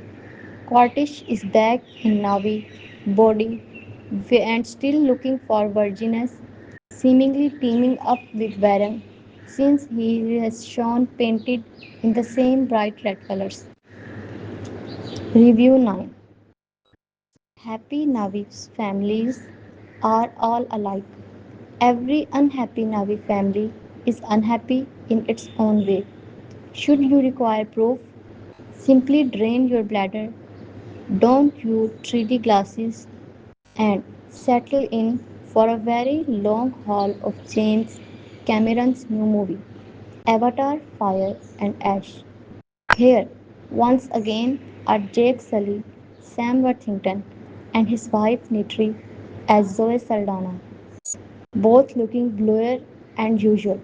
They are Navi, Krillin skinned, feline bodied humanoid giants who dwell on a distant moon called Pandora, fly hither and yon on what appear to be tie dyed pterodactyl and possess long braided ponytail that allow them to connect with nature and each other. But Jake and Nitri are in no mood for hookups. They are grieving the loss of their eldest son, Nitium, who was slain at the end of Avatar, The Way of Water 2022 by mercenary human invader bent on seizing control of Pandora and its natural resources. Now, as Fire and Ash gets underway, Jake tries to move on, but Nitri remains unconsolable, her grief hardening into rage. Their younger son, Locke, Britton Dalton, shoulders a heavy burden of guilt over his brother's death. So far, so straightforward. It's ordinary people. But complications loom, and really they have loomed from the start. Back in the year 2154, Jake will, still human himself, a US Marine enlisted by scientists to infiltrate life in the Pandora jungle using an artificially engineered human piloted Navi body. So began Avatar 2009, a technologically newfangled but dramatically old fashioned epic of going native, which ended with Jake fully radicalized, blissfully born to Nitri, and granted the permanent gift of true blue Navi form. The Way of Water, set roughly 15 years later, whisked us from Pandora's jungle to its ocean shores and introduced us to Jake and Nitri's children. These included an adopted teenage daughter, Kiri Sigourney Weaver, who was born under mysterious circumstances to the Navi avatar of a now deceased human scientist. Dr. Grace Augustine, also Sigourney Weaver. This anomaly may explain why, in Fire and Ash, Kiri alone has trouble communicating with the spirit of Great Mother, also known as Inaya, sorry, Eva, and cherished for the way she flows, though binds all Pandoran life, presumably in one great ponytail plasma. The family also has a foster ragamuffin spider Jack Champion, who loves nothing more than the frolic through the wilderness with Locke, Kiri, and their younger sister Tuck, but who, being human, cannot breathe the Pandoran atmosphere and so must wear an oxygen mask that can be counted on to malfunction at least convenient moment. More awkwardly still, he is the biological son of Jake's slain adversary, Colonel Miles Quartish Stephen Lang, who died when the boy was still in itsy bitsy spider but whose consciousness now lives on as a malevolent packet of memories implanted in a powerful Navi body. Pure gung ho in any form, Scottish 2.0 is determined to have his revenge on Jake and perhaps bleated short at fatherhood. To that end, he teams up with ferocious rebel clan of Navi known as the Manquan or Ash People, who are bent on Eva's destruction in keeping there with their name and their blazing red plumage. They just want to burn everything down. Quartish promises them to access the firearm in flagrant defiance of Pandora's unwritten anti-gun laws. Got all that? Good. Avatar, Fire and Ash is many things. A lengthy demo reel for the latest sophistication in performance capture technology, for which we can credit the ever more lifelike quality of Navi character, and the third chapter in a blockbuster mega franchise that, if Cameron had his way, an unlimited budget, and perhaps a packet of memories and a Navi body himself, would stretch on toward infinity. But the movie is also, perhaps first and foremost, a goofily complicated maelstrom of transmigratory souls, cross species lineage, and unholy alliances. Gone are the simpler days of the first Avatar, an anti imperialist war flick whose moral lines were as clean cut as Jake's marrying do. Now, human conquest feels like a more insidious, more entangled thing. It goes beyond the hostile, occupying presence of military forces commanded by General Ardmore, who are easily dispatched in the film's ocean battle sequence. With a mighty wave of Cameron's digital wand, Fire and Ash is a largely enervating experience, but like its predecessors, it sure knows how to get us crying out for our own species' blood. At the director's command, lethal squid like monsters attack Admore's ship from out of nowhere, and somberly eloquent sea creature known as Tulkan abruptly shifts into a killer whale mode, far more difficult to shake off, though our profound emotional, spiritual, and cellular bonds that have developed between the human and Navi worlds. Witness the scene in which Kiri, trying to save Spider from toxic asphyxiation, tether his fate to Pandora's in ways that portend only more human encroachment to come.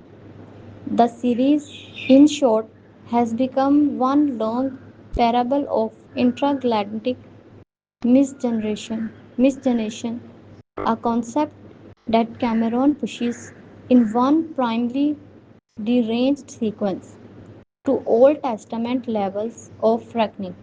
More than once during the deadly confrontation, Jake tells Scottish to open his yellow navy eyes, look past their pretty squabble, and see how vast and beautiful the world around him is.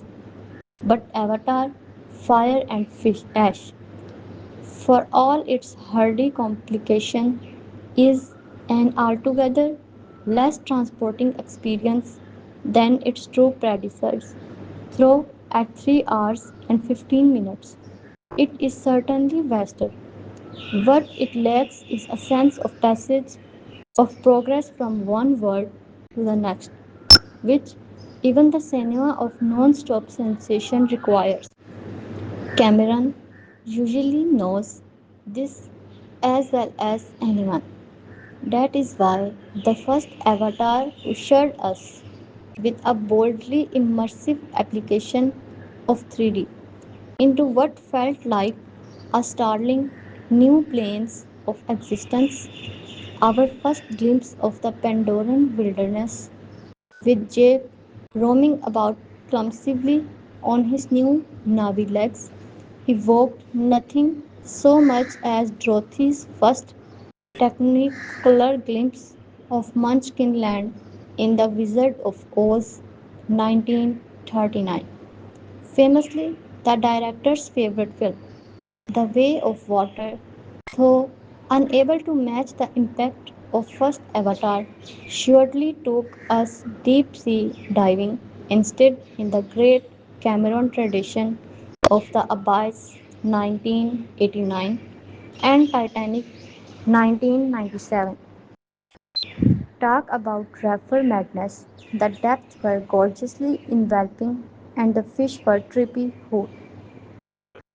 Fire and ash, by contrast, has no new worlds to conquer. There are a few eye candy wonders, to be sure, such as a fleet of Navy hot air balloons, each one equipped with a bulbous, translucent envelope and a mass of trailing medusa tentacles. There is also Baron Ona Chaplin, the Manquan's cold-blooded leader, a seething, witchily seductive spectacle unto herself. The rest of it treads and retreats water, an interminable sequence of detention, escape, and pursuit unfolds at the humans' heavily fortified compound.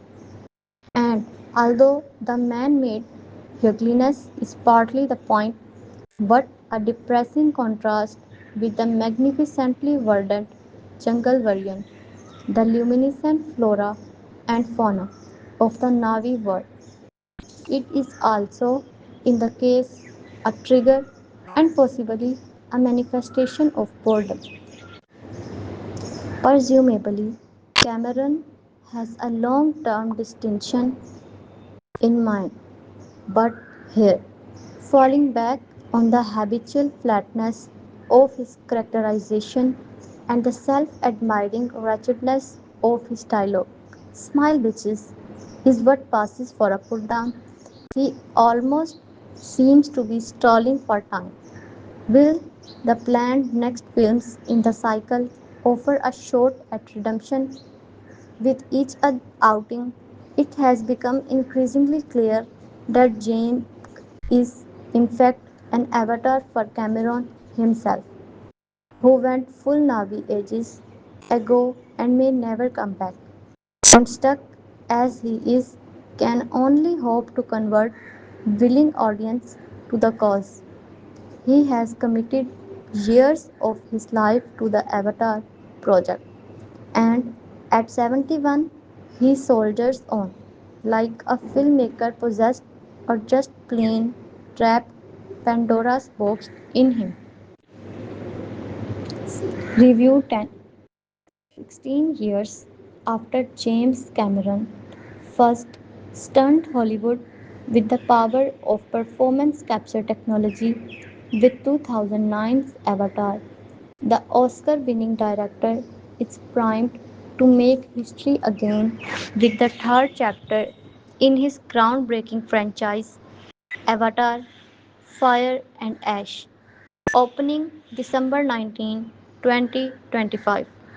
But industry insiders and fans won't have to wait until then for a front row seat to never before heard Secrets of Pandora, starring Ting December 10, the Hollywood Reporters Behind the Screen podcast, which showcase exclusive interviews with the artisan behind cinema, most breathtaking stories will feature a special 5 episode audio and video series spotlighting the talented artisan behind Avatar, Fire, and Ash.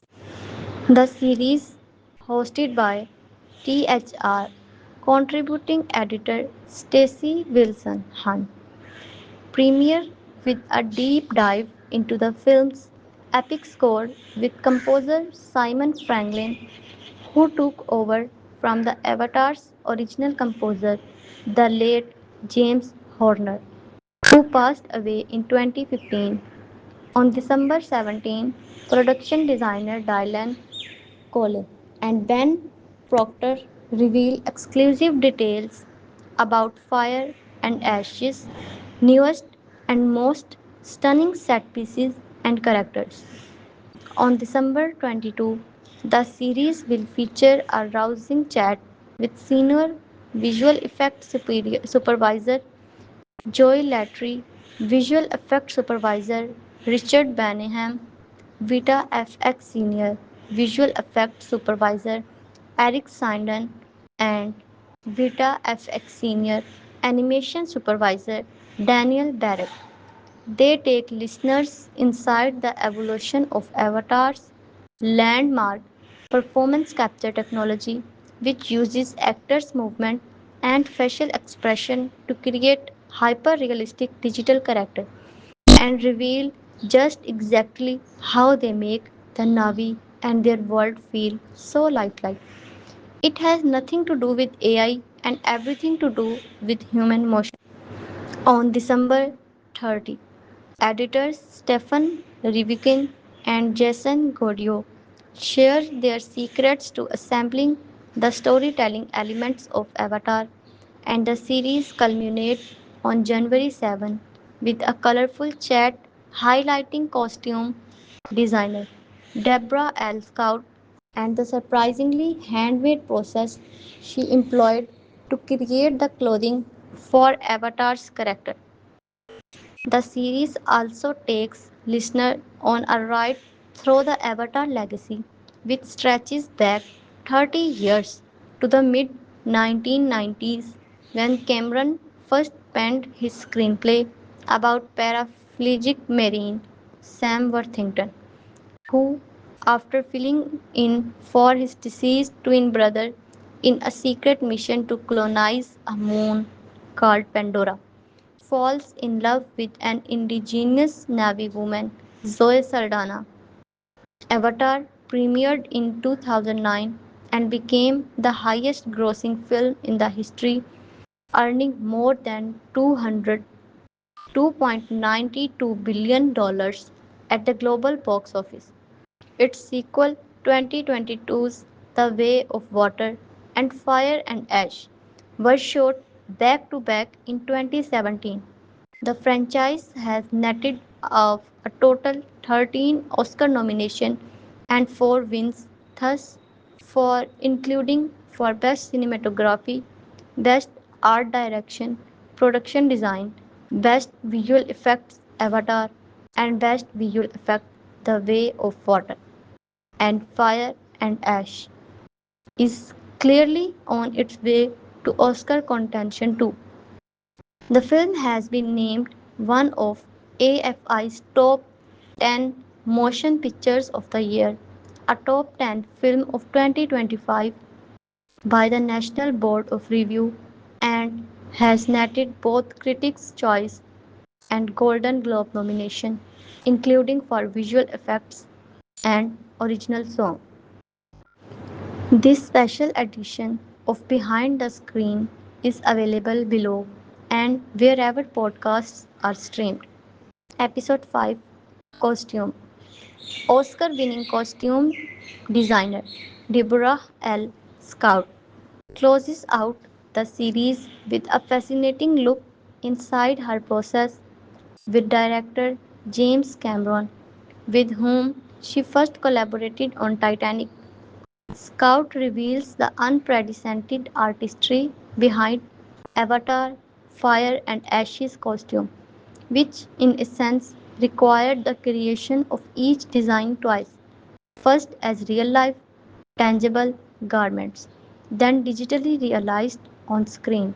Yes, we could just give drawings to the visual artists, but that's not the essence of what makes these designs so special to your eye as a viewer, says Scout, who led costume designer on such classic films as E.T.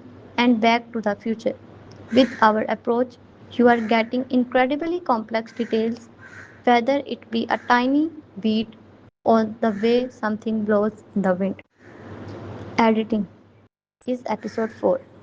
Assembling the narrative of elements of Avatar, fire and ash required an unprecedented synergy between director, editor James Cameron and his editorial team.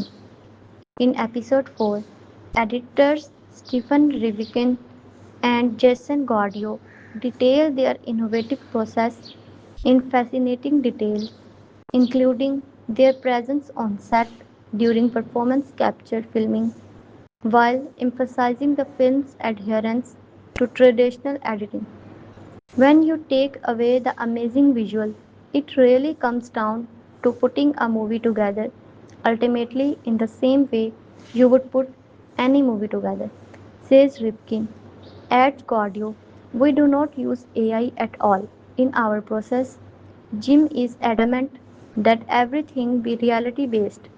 I get so immersed in the emotion of what the actors are doing, I often lose track of their suits, the dots, and facing. You really know a scene is working when it brings tears to your eyes. Episode 3, Visual Effect. In episode 3, Senior Visual Effects Supervisor Joy Lattery, Visual Effects Supervisor Richard Benham, Veta FX Senior Visual Effects Supervisor Eric Sindron, and Veta FX Senior Animation Supervisor Daniel Barrett take listeners behind the scene of how Avatar's groundbreaking performance capture technology achieves new depth of emotional resonance in Fire and Ash. The exploration into grief truly expands the vocabulary of Pandora, but it is still a thrill ride, say Benham. The real trick of it is providing an environment where the actors can be completely free. That's the key to keeping the magic alive. Listening in as the Oscar winning team also pays homage to the legacy of Avatar, late producer John Landau, who passed away in 2024. When we started, John did not know a lot about visual effects, but he sat with us as we developed the shots and learned along the way. Recall Latiri. And he did the same on the public side, making theatre owners and audiences aware of the potential of these films we really missing. Episode 2, Production Design. We look at everything we do through a National Geographic lens, say Dylan Cole of his and his fellow production designer Ben Proctor's grounded approach to bringing Pandoras to life. And Jim is a great teacher in this process. He is demanding, but it is not about taste. It is about what is and is not serving the story, say Proctor. He is always advocating for the audience. Tune into episode 2 for more about how Cole and Proctor evolved their Oscar nominated design for Avatar, Fish, Fire, and Ash. How new characters help to broaden their color palette, and how early gigs and cinematic inspiration have most shaped their art. Episode 1, Core.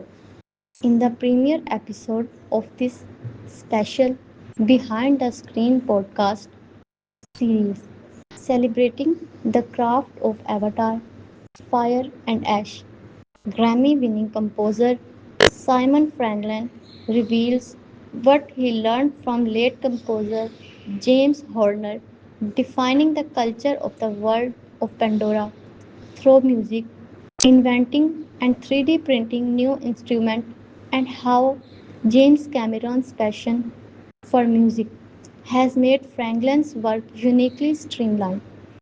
I have two people to please, myself first and then Jim. He says James is incredibly good sense of what music should be. There are times when I have had to rewrite things again and again. Then I will give him something and he goes, "Yes, Dad, that's the sound of the ash people." Review 11. Pandora, the Sully family are still grieving. When Scottish Stephen Lang and the colonizing RDA team up with Navi nihilist Baron Ona Chaplin, a new battle looms. James Cameron has always excelled apart toes. Aliens and Terminator 2. Judgment Day remain among the greatest sequel of all time. And 2022's Avatar, The Way of Water proved the 2019 original was no fluke. He expanded the world of Pandora, the sprawling story of the big blue aliens, with seeming ease, unfurling new culture, new conflicts, as seen new complication. But we have never seen a James Cameron Part 3 until now. Or is it? Technically, yes. Fire and Ash is the third Avatar film in Cameron planned 5 movie saga, except it plays really as a part 2 to his part 2, a direct continuation of the Way of Water, taking all the familiar threats and vast world building, the interpersonal beefs, and doubling down on them. Nitium, the eldest son of Sully family, is dead. Nitri, Zoe Saldaña, powerful as ever, is buried deep in her grief. Jake, Sam Worthington, is ignoring his heartening and he focuses on practical matters. The kids love Britton Dalton, Tiny Duck, Trinity Jolie Bliss, Miracle Child, Kiri, Sigourney Weaver, and abandoned human spider Jake Champion. Reel from the loss, particularly Locke, who blames himself for Nitium's demise. The family focus is clearly where Cameron's heart lies, yanking at these tangled threads.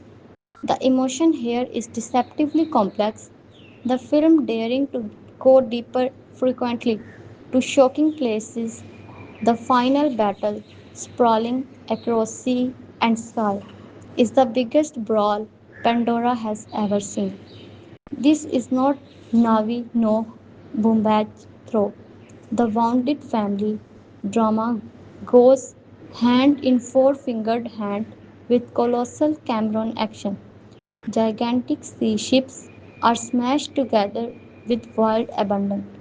Hordes of murdering squid hurtle themselves into unsuspecting victims. Tentacle flying vanishes fly at each other full force as arrows and gunfire pepper the skies.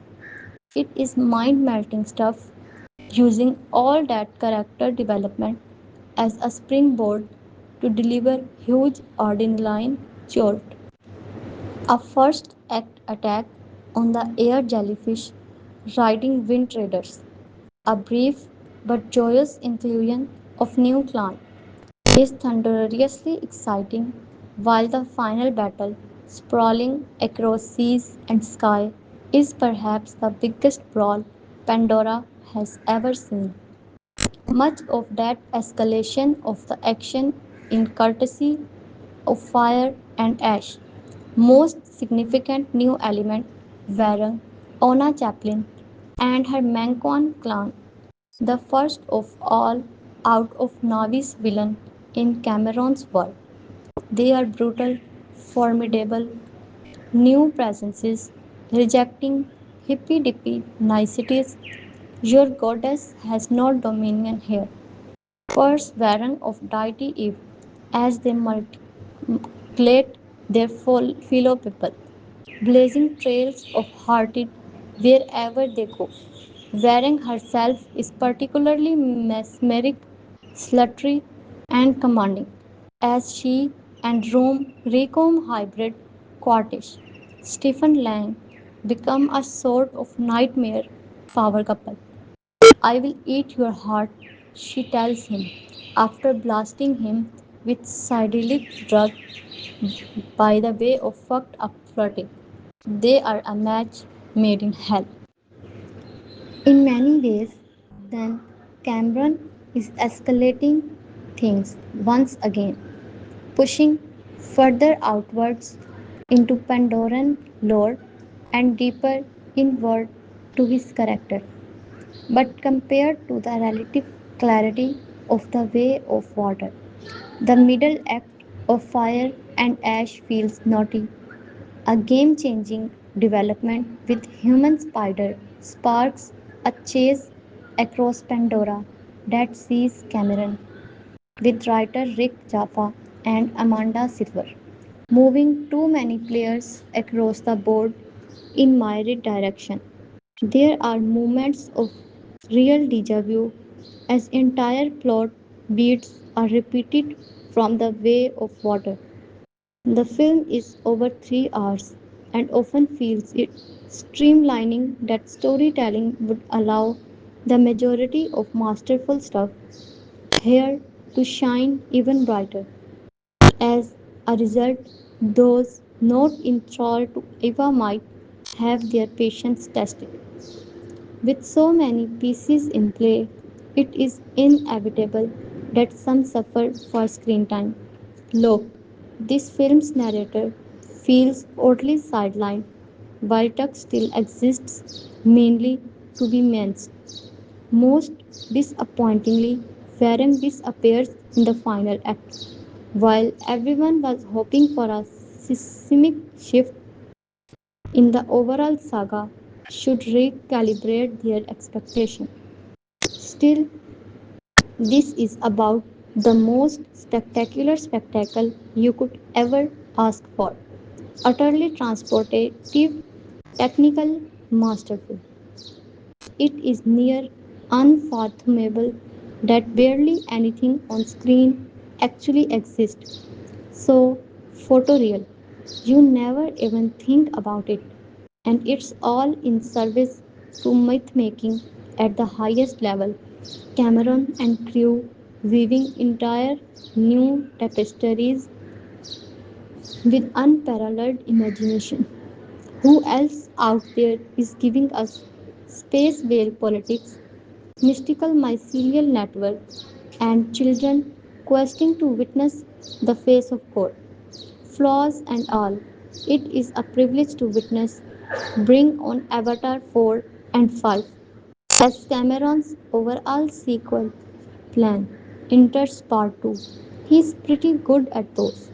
In bigger, brusher, and burlier Avatar, James Cameron once again displayed his blockbuster mastery despite some repetitive moments. This is truly epic cinema, more than worth plugging into for 3 hours.